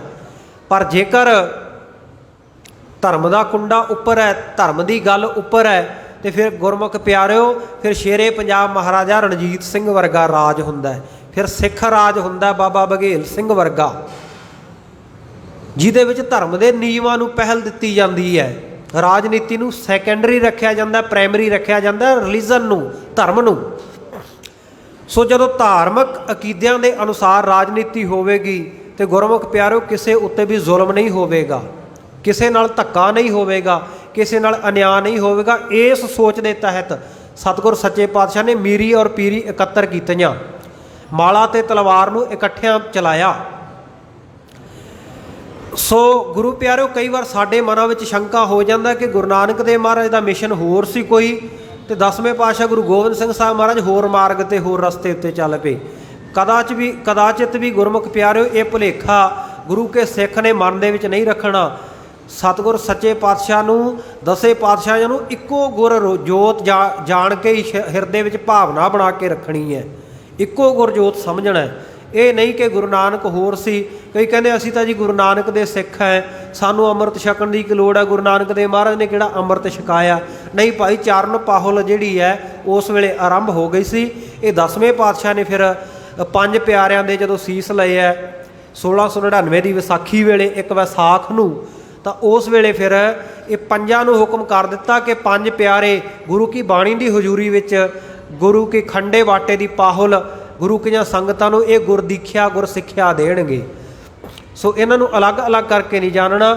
ਗੁਰੂ ਨਾਨਕ ਵੀ ਉਹੀ ਹੈ, ਗੁਰੂ ਅੰਗਦ ਦੇਵ ਮਹਾਰਾਜ ਸੱਚੇ ਪਾਤਸ਼ਾਹ ਵੀ ਉਹੀ ਹੈ, ਗੁਰੂ ਅਰਜਨ ਦੇਵ ਮਹਾਰਾਜ ਸੱਚੇ ਪਾਤਸ਼ਾਹ ਵੀ, ਗੁਰੂ ਗੋਬਿੰਦ ਸਿੰਘ ਸਾਹਿਬ ਮਹਾਰਾਜ ਦਸੇ ਪਾਤਸ਼ਾਹੀਆਂ। ਸਤਿਗੁਰੂ ਜੀ ਕਹਿੰਦੇ 10 ਅਵਤਾਰ ਗੁਰ ਏਕ ਸਮ, ਜਿਉਂ ਜਾਣੈ ਜੋ ਮੇਰ। ਜਿਹੜਾ ਕਹਿੰਦੇ ਭਾਈ ਮੇਰਾ ਬਣਨਾ ਚਾਹੁੰਦਾ ਨਾ, ਜਿਹੜਾ ਮੇਰਾ ਸਿੱਖ ਬਣਨਾ ਚਾਹੁੰਦਾ, ਮੇਰਾ ਪਿਆਰਾ ਬਣਨਾ ਚਾਹੁੰਦਾ ਹੈ, ਉਹ ਦਸੇ ਪਾਤਸ਼ਾਹੀਆਂ ਨੂੰ ਇੱਕੋ ਜੋਤ ਕਰਕੇ ਜਾਣੇ। ਇੱਕ ਦਸਵਾਂ ਗੁਰ ਗ੍ਰੰਥ ਜੀ ਬਾਣੀ ਸਤਿਗੁਰ ਹੇਰਾ। ਹਾਂਜੀ, ਫਿਰ ਕਹਿੰਦੇ 1 ਤੇ 10ਵਾਂ, 10 ਅਤੇ 1 11। ਕਹਿੰਦੇ 11ਵੀਂ ਜਗ੍ਹਾ ਦੇ ਉੱਤੇ ਗੁਰ ਗ੍ਰੰਥ ਜੀ ਬਾਣੀ ਸਤਿਗੁਰ ਹੇਰ। ਕਹਿੰਦੇ 11ਵੀਂ ਜਗ੍ਹਾ ਦੇ ਉੱਤੇ ਗੁਰੂ ਗ੍ਰੰਥ ਸਾਹਿਬ ਮਹਾਰਾਜ ਸੱਚੇ ਪਾਤਸ਼ਾਹ ਜੀ ਦੀ ਬਾਣੀ ਨੂੰ ਉਹੀ ਗੁਰਜੋਤ ਜਾਣਨਾ ਕਰੇ ਕਿ ਦਸਾਂ ਪਾਤਸ਼ਾਹੀਆਂ ਦੀ ਆਤਮਿਕ ਜੋਤ ਧੰਨ ਗੁਰੂ ਗ੍ਰੰਥ ਸਾਹਿਬ ਮਹਾਰਾਜ ਵਿੱਚ ਸੁਭਾਏਮਾਨ ਹੈ। ਹੋਏ ਰਮਾਲ ਗੁਰ ਗ੍ਰੰਥ ਕੋ ਪਾਹੁਲ ਲੇਵੈ ਦੇ। ਹਾਂ ਗੁਰੂ ਕੇ ਸਿੱਖਾ, ਜਿਹੜੀ ਤੈਂ ਸ਼ੰਕਾ ਕੀਤੀ ਹੈ ਕਿ ਪੰਜ ਪਿਆਰੇ ਮਿਲਣ ਨਾ, ਗੁਰੂ ਘਰ ਵਿੱਚ ਸਤਿਗੁਰਾਂ ਦੇ ਕੋਲ ਸਰੀਰਕ ਰੂਪ ਵਿੱਚ ਪਹੁੰਚਣ ਦਾ ਸਮਾਂ ਨਾ ਬਣੇ, ਤੇ ਗੁਰੂ ਕਾ ਸਿੱਖ ਬਹੁਤ ਦੂਰ ਕਿਤੇ ਵਿਦੇਸ਼ ਵਿੱਚ ਬੈਠਾ ਹੋਵੇ ਪਰ ਚਾਹੁੰਦਾ, ਉਹ ਮੰਨਦਾ ਤਾਂ ਸਿੱਖ ਹੈ ਪਰ ਗੁਰੂ ਕਾ ਸਿੱਖ ਅਸਲ ਵਿੱਚ ਬਣਨਾ ਚਾਹੁੰਦਾ ਮਰਿਆਦਾ ਦੇ ਮੁਤਾਬਕ, ਕਿਉਂਕਿ ਗੁਰੂ ਧਾਰਨ ਕਰਨ ਦੀ ਹਰੇਕ ਧਰਮ ਦੀ ਆਪੋ ਆਪਣੀ ਮਰਿਆਦਾ ਹੈ। ਜਿਵੇਂ ਈਸਾਈ ਵੀਰ ਉਹ ਬਪਤਿਸਮਾ ਦਿੰਦੇ ਆ, ਬੈਪਟਿਜ਼ਮ ਕਰਦੇ ਆ ਉਹ, ਤੇ ਇਸੇ ਤਰ੍ਹਾਂ ਹਿੰਦੂ ਵੀਰ ਆਪਣੇ ਧਰਮ ਦੇ ਮੁਤਾਬਕ ਉਹ ਮੁੰਡਨ ਕਰਦੇ ਆ, ਜਨੇਊ ਧਾਰਨ ਕਰਾਉਂਦੇ ਆ, ਯੱਗਿਓਪਵੀਤ ਕਰਦੇ ਆ। ਇਸੇ ਤਰ੍ਹਾਂ ਜੋਗੀਆਂ ਦੇ ਨਾਥਾਂ ਦੇ ਵਿੱਚ ਉਹਨਾਂ ਦਾ ਆਪਣੇ ਮਤ ਵਿੱਚ ਲਿਆਉਣ ਦਾ ਉਹਨਾਂ ਦਾ ਆਪਣਾ ਤਰੀਕਾ, ਆਪਣੀ ਮਿਤ ਮਰਿਆਦਾ ਹੈ। ਜੈਨੀਆਂ ਦੀ ਆਪਣੀ ਹੈ, ਬੁੱਧੀਆਂ ਦੀ ਆਪਣੀ ਹੈ, ਪਾਰਸੀਆਂ ਦੀ ਆਪਣੀ ਹੈ। ਹਰ ਧਰਮ ਦੀ ਆਪੋ ਆਪਣੀ ਮਰਿਆਦਾ ਹੈ। ਤੇ ਸਾਡੇ ਸਿੱਖਾਂ ਦੇ ਵਿੱਚ ਗੁਰੂ ਪਿਆਰਿਓ ਇਹ ਕਿਹੜੀ ਮਰਿਆਦਾ ਹੈ ਕਿ ਗੁਰੂ ਘਰ ਦੇ ਵਿੱਚ ਪੰਜਾਂ ਪਿਆਰਿਆਂ ਤੋਂ ਗੁਰੂ ਕੀ ਹਜ਼ੂਰੀ ਵਿੱਚ ਅੰਮ੍ਰਿਤ ਛਕਣਾ। ਪੰਜ ਪਿਆਰੇ ਗੁਰੂ ਕੀ ਹਜ਼ੂਰੀ ਵਿੱਚ ਪੰਜ ਬਾਣੀਆਂ ਪੜ੍ਹਨ, ਜਪਜੀ ਸਾਹਿਬ, ਜਾਪ ਸਾਹਿਬ, ਤਵੈ ਪ੍ਰਸਾਦ ਸਵਈਏ, ਜਿਨ੍ਹਾਂ ਨੂੰ ਅੰਮ੍ਰਿਤ ਸਵਈਏ ਜਾਂ ਸੁਧਾ ਸਵਈਏ ਵੀ ਕਹਿੰਦੇ ਆ, ਸਰਾਬਗ ਸੁਧ ਸਮੂਹ ਸਿਧਾਨ ਕੇ ਦੇਖ ਫਿਰਿਓ ਘਰ ਜੋਗ ਜੱਦੀ ਕੇ ਵਾਲੇ ਜਿਹੜੇ ਸਵਈਏ ਆ 10। ਇਸੇ ਪ੍ਰਕਾਰ ਚੌਪਈ ਸਾਹਿਬ ਦਾ ਪਾਠ ਹੋਵੇ, ਆਨੰਦ ਸਾਹਿਬ ਸੰਪੂਰਨ 40 ਪੌੜੀਆਂ ਦਾ ਪਾਠ ਹੋਵੇ। ਇਹ ਪੰਜ ਬਾਣੀਆਂ ਪੜ੍ਹ ਕੇ ਤਿਆਰ ਕੀਤਾ ਹੋਇਆ ਅੰਮ੍ਰਿਤ ਗੁਰੂ ਕੇ ਪੰਜ ਪਿਆਰੇ ਉਹ ਬਾਟੇ ਦੇ ਆਲੇ ਦੁਆਲੇ ਬੈਠਣ, ਸਰਬਲੋਹ ਦਾ ਬਾਟਾ, ਸਰਬਲੋਹ ਦਾ ਖੰਡਾ ਵਿੱਚ ਨਿਰਮਲ ਜਲ ਦੇ ਵਿੱਚ ਪਤਾਸੇ ਪਾਏ ਜਾਣ। ਬਾਣੀ ਪੜ੍ਹਨ ਵਾਲਾ ਇੱਕ ਇੱਕ ਸਿੱਖ ਇੱਕ ਇੱਕ ਬਾਣੀ ਦਾ ਪਾਠ ਕਰੇ, ਇਉਂ ਪੰਜਾਂ ਬਾਣੀਆਂ ਦਾ ਪਾਠ ਹੋਵੇ। ਨਾਲ ਨਾਲ ਉਹ ਜਿਹੜੇ ਬਾਟੇ ਦੇ ਵਿੱਚ ਪਤਾਸੇ ਪਾਇਆ ਖੰਡੇ ਦੇ ਨਾਲ ਉਹਨਾਂ ਨੂੰ ਇੱਦਾਂ ਹਿਲਾਇਆ ਜਾਵੇ, ਉਹਦੇ ਵਿੱਚ ਚੰਗੀ ਤਰ੍ਹਾਂ ਉਹ ਘੁਲ ਜਾਣ ਤੇ ਵਿੱਚ ਗੁਰਮੁਖ ਪਿਆਰੇ ਉਸ ਜਲ ਦੇ ਬਾਣੀ ਦਾ ਨਿਵਾਸ ਹੋਵੇ ਤੇ ਉਹ ਜਲ ਜਿਹੜਾ ਫਿਰ ਅੰਮ੍ਰਿਤ ਬਣ ਜਾਂਦਾ ਹੈ। ਕਿਉਂਕਿ ਅੰਮ੍ਰਿਤ ਬਾਣੀ ਹਰ ਹਰ ਤੇਰੀ, ਸੁਣ ਸੁਣ ਹੋਵੇ ਪਰਮਗਤ ਮੇਰੀ। ਸਤਿਗੁਰ ਸੱਚੇ ਪਾਤਸ਼ਾਹ ਨੇ ਉਹ ਅੰਮ੍ਰਿਤ ਦੀ ਦਾਤ ਸਾਨੂੰ ਇਸ ਦੁਨੀਆ ਦੇ ਉੱਤੇ ਬਖਸ਼ਿਸ਼ ਕਰ ਦਿੱਤੀ ਹੈ, ਜਿਹਨੂੰ ਸਤਿਗੁਰੂ ਜੀ ਕਹਿੰਦੇ ਸੁਰ ਜਨ ਮੁਨ ਜਨ ਅੰਮ੍ਰਿਤ ਖੋਜਦੇ। ਉਹ ਖੋਜਦੇ ਆ, ਉਹਨਾਂ ਨੂੰ ਲੱਭਦਾ ਨਹੀਂ। ਸੋ ਅੰਮ੍ਰਿਤ ਗੁਰ ਤੇ ਪਾਇਆ। ਉਸ ਗੁਰੂ ਕੇ ਸਿੱਖਾ ਅੰਮ੍ਰਿਤ ਤੈਨੂੰ ਗੁਰੂ ਤੋਂ ਮਿਲ ਗਿਆ, ਉਹ ਸਤਿਗੁਰਾਂ ਨੇ ਤੈਨੂੰ ਅੰਮ੍ਰਿਤ ਬਖਸ਼ ਦਿੱਤਾ ਹੈ। ਕਹਿੰਦੇ ਨੇ ਇੱਕ ਸ਼ਾਹ ਸਿਕੰਦਰ ਬਾਦਸ਼ਾਹ ਹੋਇਆ, ਸਾਰੀ ਉਮਰ ਉਹਨੇ ਅੰਮ੍ਰਿਤ ਦੀ ਭਾਲ ਕੀਤੀ, ਅੰਮ੍ਰਿਤ ਲੱਭਦਾ ਰਿਹਾ ਕਿ ਮੈਨੂੰ ਅੰਮ੍ਰਿਤ ਕਿਤੋਂ ਮਿਲ ਜਾਏ। ਤੇ ਕਹਿੰਦੇ ਇੱਦਾਂ ਸਾਧੂ ਮਹਾਤਮਾ ਦੇ ਦੱਸੇ ਮੁਤਾਬਕ ਕਹਿੰਦੇ ਉਹ ਅੰਮ੍ਰਿਤ ਦੇ ਕੁੰਡ ਦੇ ਉੱਤੇ ਪਹੁੰਚ ਗਿਆ, ਜਿੱਥੇ ਕੋਈ ਅੰਮ੍ਰਿਤ ਕੁੰਡ ਦੱਸਿਆ ਜਾਂਦਾ।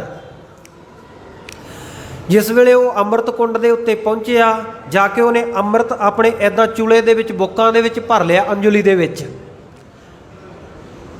ਅੰਮ੍ਰਿਤ ਦਾ ਬੁੱਕ ਭਰ ਲਿਆ ਜਿਸ ਵੇਲੇ ਉਹਨੇ। ਤੇ ਕਹਿੰਦੇ ਨੇ ਉਸ ਵੇਲੇ ਕੁਦਰਤ ਐਸੀ ਵਰਤੀ ਕਿ ਇੱਕ ਗਿੱਧ, ਇੱਕ ਗਿਰਝ ਜਿਹੜੀ ਲਹੂ ਲੁਹਾਨ ਹੋਈ ਪਈ ਸੀ, ਸਰੀਰ ਦੇ ਉੱਤੋਂ ਉਹਦੇ ਖੂਨ ਵਗ ਰਿਹਾ ਸੀ, ਬੁਰਾ ਹਾਲ ਹੋਇਆ ਸੀ ਉਹਦੇ ਸਰੀਰ ਦਾ, ਖਿੜਖੜਾ ਕੇ ਉੱਚੀ ਉੱਚੀ ਹੱਸ ਪਈ। ਸ਼ਾਹ ਸਿਕੰਦਰ ਨੇ ਉਸ ਵੱਲ ਦੇਖਿਆ ਤੇ ਪੁੱਛਿਆ ਵੀ ਤੂੰ ਕੌਣ ਹੈ, ਤੂੰ ਇਦਾਂ ਕਿਉਂ ਹਾਸਾ ਕਿਉਂ ਕੀਤਾ ਇੰਨਾ ਉੱਚੀ ਜ਼ੋਰ ਜ਼ੋਰ ਨਾਲ। ਕਹਿਣ ਲੱਗੀ ਪੀਲਾ ਪੀਲਾ ਛਕਲਾ ਛਕਲਾ, ਮੈਂ ਵੀ ਆਹ ਨਖਿੱਧ ਪਦਾਰਥ ਛਕਿਆ ਸੀ, ਇਹ ਅੰਮ੍ਰਿਤ ਛਕਿਆ ਸੀ ਮੈਂ ਵੀ, ਤੇ ਵੇਖ ਹੁਣ ਮੌਤ ਮੈਨੂੰ ਆਉਂਦੀ ਨਹੀਂ ਤੇ ਮੇਰਾ ਕਿੰਨਾ ਬੁਰਾ ਹਾਲ ਹੋਇਆ ਪਿਆ। ਜੇ ਮੇਰੇ ਵਰਗਾ ਹਾਲ ਕਰਾਉਣਾ ਹੈ ਤੇ ਤੂੰ ਵੀ ਛਕ ਲੈ। ਤਾਂ ਕਹਿੰਦੇ ਨੇ ਕਰਮਾਂ ਵਿੱਚ ਨਹੀਂ ਸੀ, ਭਾਗਾਂ ਵਿੱਚ ਨਹੀਂ ਸੀ। ਸਿਕੰਦਰ ਨੇ ਨਾ ਜਿਹੜਾ ਕਰਮ ਹੈ ਅੰਮ੍ਰਿਤ ਆਣ ਨਿਸਾਰਿਓ, ਖਿਸਰ ਗਇਓ ਭੂਮ ਪਰ ਡਾਰਿਓ, ਉਹ ਭੂਮੀ ਦੇ ਉੱਤੇ ਜ਼ਮੀਨ ਦੇ ਉੱਤੇ ਡੋਲ ਦਿੱਤਾ, ਕਿਉਂਕਿ ਭਾਗਾਂ ਵਿੱਚ ਨਹੀਂ ਸੀ, ਕਰਮਾਂ ਵਿੱਚ ਨਹੀਂ ਸੀ। ਜਿਹਨੂੰ ਕਿਸੇ ਵਿਦਵਾਨ ਨੇ ਆਖਿਆ ਕਿ ਸ਼ਾਹ ਸਿਕੰਦਰ ਢੂੰਡੇ ਆਬੇ ਹਯਾਤ ਨੂੰ, ਭੌਂਦਾ ਵਿੱਚ ਪਹਾੜਾਂ ਦਿਨ ਤੇ ਰਾਤ ਨੂੰ, ਪੀ ਨਾ ਸਕਿਆ ਪਿਆਲਾ ਆਪਣੇ ਦਸਤ ਭਰ, ਵਜੀਦਾ ਕੌਣ ਸਾਹਿਬ ਨੂੰ ਆਖੇ ਇੰਜ ਨਹੀਂ ਇੰਜ ਕਰ, ਕਿਉਂਕਿ ਉਹਦੇ ਭਾਗਾਂ ਵਿੱਚ ਨਹੀਂ ਸੀ। ਤੇ ਗੁਰੂ ਕੇ ਸਿੱਖਾਂ ਦੇ ਤਾਂ ਕਰਮਾਂ ਵਿੱਚ ਸਤਿਗੁਰੂ ਨੇ ਸਾਰਿਆਂ ਦੀ ਬਖਸ਼ ਦਿੱਤਾ, ਕੋਈ ਛਕ ਲੇ, ਕੋਈ ਮਾਈ ਛਕੇ, ਕੋਈ ਭਾਈ ਛਕੇ। ਬਾਕੀ ਧਰਮਾਂ ਵਿੱਚ ਗੁਰਮੁਖ ਪਿਆਰੇ ਇਸਤਰੀਆਂ ਵਾਸਤੇ ਵੱਖਰੀ ਮਰਿਆਦਾ ਹੈ, ਭਾਈਆਂ ਵਾਸਤੇ ਵੱਖਰੀ ਮਰਿਆਦਾ ਹੁੰਦੀ ਹੈ, ਪਰ ਸਤਿਗੁਰਾਂ ਨੇ ਇੱਥੇ ਨਰ ਮਨੁੱਖਾਂ ਨੂੰ ਏਕ ਨਿਧਾਨਾ ਸਾਰਿਆਂ ਵਾਸਤੇ ਇੱਕੋ ਅਸੂਲ ਦਿੱਤਾ ਹੈ। गुरु का सिख भी अमृत छक के सिंह सज सकता है, और गुरु की पुत्री, गुरु की बीबी कोई सिंघणी, वो भी अमृत छक के सिखणी सिंघणी सज सकती है। नाम दे नाल कौर शब्द लगाए ਗੁਰੂ ਕਾ ਸਿੱਖ ਅੰਮ੍ਰਿਤ ਛਕ ਕੇ ਨਾਮ ਦੇ ਨਾਲ ਸਿੰਘ ਸ਼ਬਦ ਲਗਾਏ, ਇਉਂ ਗੁਰੂ ਕੀਆਂ ਖੁਸ਼ੀਆਂ ਪ੍ਰਾਪਤ ਕਰੇ। ਪੀਵਹੁ ਪਾਹਲ ਖੰਡ ਧਾਰ ਹੋਏ ਜਨਮ ਸੁਹੇਲਾ। ਜਨਮ ਸੁਹੇਲਾ ਹੁੰਦਾ ਹੈ। ਸਤਿਗੁਰਾਂ ਨੇ ਇਹ ਮਿੱਤ ਮਰਿਆਦਾ ਬਖਸ਼ੀ ਹੈ।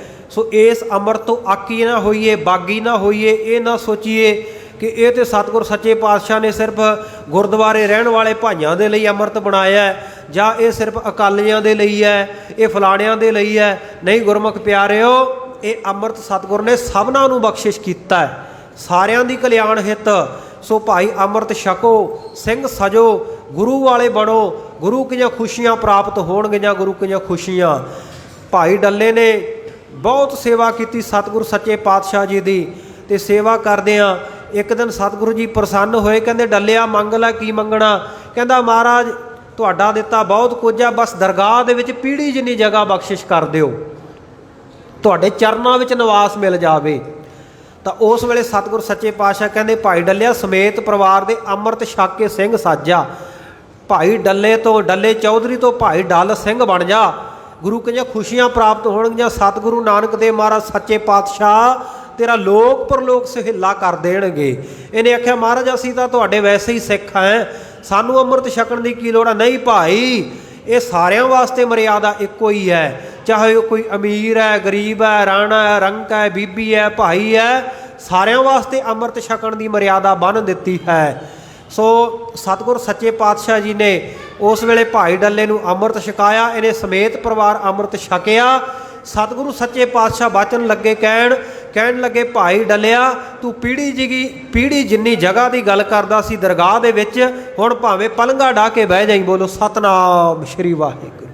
ਇੰਨਾ ਪਿਆਰ ਸਤਿਗੁਰੂ ਜੀ ਅੰਮ੍ਰਿਤ ਨੂੰ, ਅੰਮ੍ਰਿਤ ਧਾਰੀ ਗੁਰਸਿੱਖ ਨੂੰ ਕਰਦੇ ਹੈ। ਸੋ ਭਾਈ ਬਿਸ਼ੰਬਰ ਦਾਸ ਨੇ ਬੇਨਤੀ ਕੀਤੀ, ਮਹਾਰਾਜ ਜੇਕਰ ਸਮਾਂ ਇਸ ਤਰ੍ਹਾਂ ਦਾ ਬਣ ਜਾਵੇ, ਸਿੱਖੀ ਵਿੱਚ ਸ਼ਾਮਲ ਹੋਣਾ ਚਾਹੁੰਦਾ ਕੋਈ ਮਨੁੱਖ, ਸ਼ਰਧਾ ਬਹੁਤ ਰੱਖਦਾ, ਗੁਰੂ ਘਰ ਦੇ ਵਿੱਚ ਸਰੀਰਕ ਰੂਪ ਵਿੱਚ ਆਪ ਜੀ ਦੇ ਕੋਲ ਨਾ ਪਹੁੰਚ ਸਕਦਾ ਹੋਵੇ, ਪੰਜ ਪਿਆਰੇ ਹਾਜ਼ਰ ਨਾ ਹੋਣ, ਖੰਡੇ ਕੀ ਪਾਹੁਲ ਤਿਆਰ ਨਾ ਹੋ ਸਕਦੀ ਹੋਵੇ, ਪਰ ਤੀਬਰ ਇੱਛਾ ਹੋਵੇ ਉਹਦੀ ਸਿੱਖ ਬਣਨ ਦੀ, ਸਿੰਘ ਸਜਣ ਦੀ, ਤਾਂ ਕੀ ਕੀਤਾ ਜਾਏ? ਸਤਿਗੁਰੂ ਜੀ ਕਹਿੰਦੇ ਧੋਏ ਰਮਾਲ ਗੁਰੂ ਗ੍ਰੰਥ ਕੋ ਪਾਹੁਲ ਲੇਵੈ ਦੇ। ਕਹਿੰਦੇ ਭਾਈ ਫਿਰ ਜੇ ਉੱਥੇ ਕੋਈ ਇੱਕ ਵੀ ਅੰਮ੍ਰਿਤਧਾਰੀ ਸਿੰਘ ਆ ਨਾ, ਜਾਂ ਚਰਨ ਪਾਹੁਲੀਆ ਸਿੱਖ ਹੈ, ਕਿਉਂਕਿ ਦੋਵੇਂ ਤਰ੍ਹਾਂ ਦੀ ਮਰਿਆਦਾ 10ਵੇਂ ਪਾਤਸ਼ਾਹ ਤੱਕ ਚੱਲਦੀ ਰਹੀ ਹੈ। ਬਾਅਦ ਵਿੱਚ ਫਿਰ ਜਿਹੜੀ ਕੱਲੀ ਮਰਿਆਦਾ ਖੰਡੇ ਬਾਟੇ ਦੇ ਅੰਮ੍ਰਿਤ ਦੀ ਚੱਲ ਪਈ। ਪਹਿਲਾਂ ਚਰਨ ਪਾਹੁਲ ਗੁਰੂ ਗੋਬਿੰਦ ਸਿੰਘ ਸਾਹਿਬ ਮਹਾਰਾਜ ਦੀ ਲੈ ਕੇ ਗੁਰੂ ਕੇ ਸਿੱਖ ਸਾਜਦੇ ਸਨ। ਕਹਿੰਦੇ ਭਾਈ ਜੇ ਦੋਵੇਂ ਮਰਿਆਦਾਵਾਂ ਦੇ ਵਿੱਚੋਂ ਕੋਈ ਮਰਿਆਦਾ ਧਾਰਨ ਕਰਨ ਵਾਲਾ ਕੋਈ ਇੱਕ ਗੁਰੂ ਕਾ ਸਿੱਖ ਉੱਥੇ ਹੋਵੇ, ਪਾਹੁਲੀਆ ਸਿੱਖ ਉੱਥੇ ਹੋਵੇ, ਤਾਂ ਕਹਿੰਦੇ ਗੁਰੂ ਗ੍ਰੰਥ ਸਾਹਿਬ ਮਹਾਰਾਜ ਦੇ ਰੁਮਾਲੇ ਦਾ, ਮਹਾਰਾਜ ਦੇ ਬਸਤਰ ਦੀ ਇੱਕ ਕੰਨੀ ਧੋ ਕੇ ਨਾ ਉਹ ਜਲ ਦੇ ਵਿੱਚ ਪਾ ਲਵੇ ਤੇ ਉਹਨੂੰ ਛਕਾ ਦੇ, ਤੇ ਉਹਨੂੰ ਵੀ ਸਮਝਣਾ ਕਿ ਇਹਨੇ ਗੁਰੂ ਕੇ ਚਰਨਾਂ ਦੀ ਪਾਹੁਲ ਲੈ ਲਈ ਹੈ, ਚਰਨਾ ਅੰਮ੍ਰਿਤ ਇਹਨੇ ਲੈ ਲਿਆ। ਇਹ ਸਤਿਗੁਰਾਂ ਨੇ ਭਾਈ ਬਿਸ਼ੰਬਰ ਦਾਸ ਦੱਖਣੀ ਸਿੱਖ ਨੂੰ ਮਰਿਆਦਾ ਦੱਸੀ।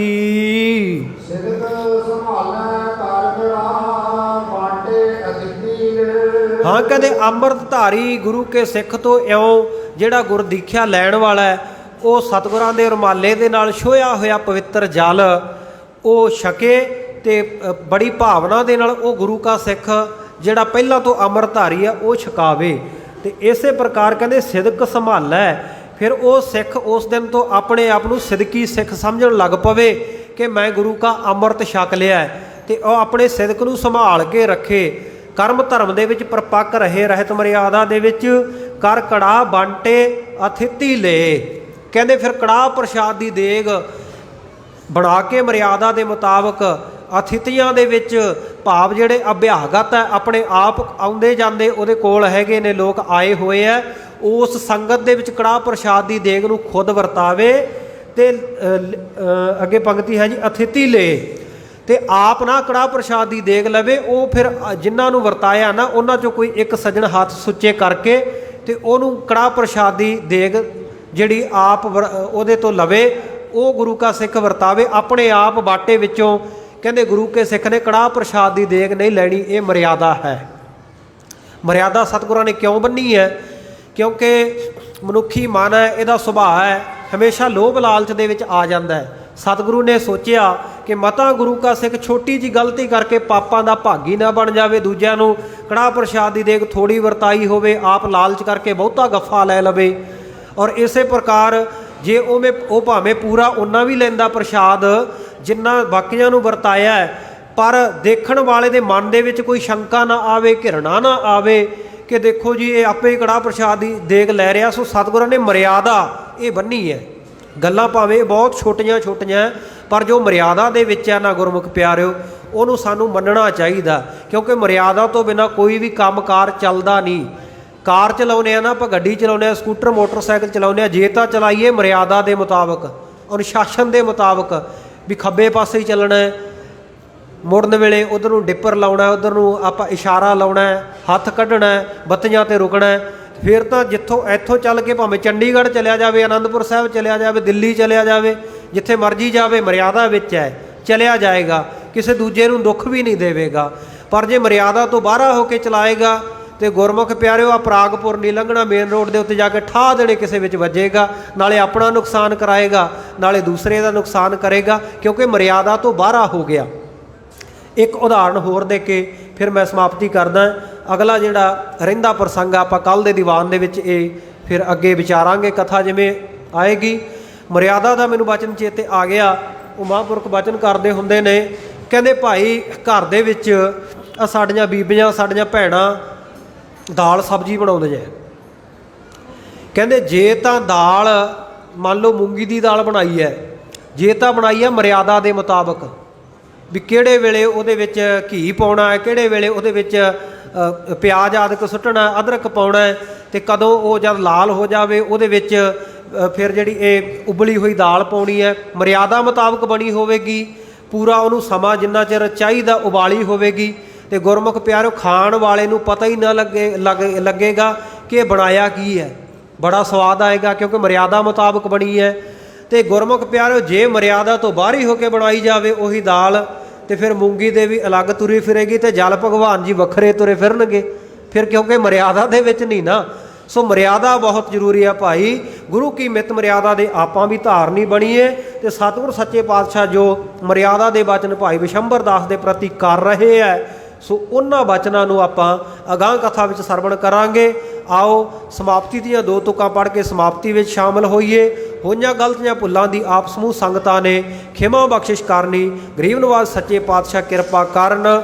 ਦੇਹੋ ਸਜਣ ਅਸੀਸਣੀਆਂ, ਜਿਉ ਹੋਵੈ ਸਾਹਿਬ ਸਿਓ ਮੇਲ।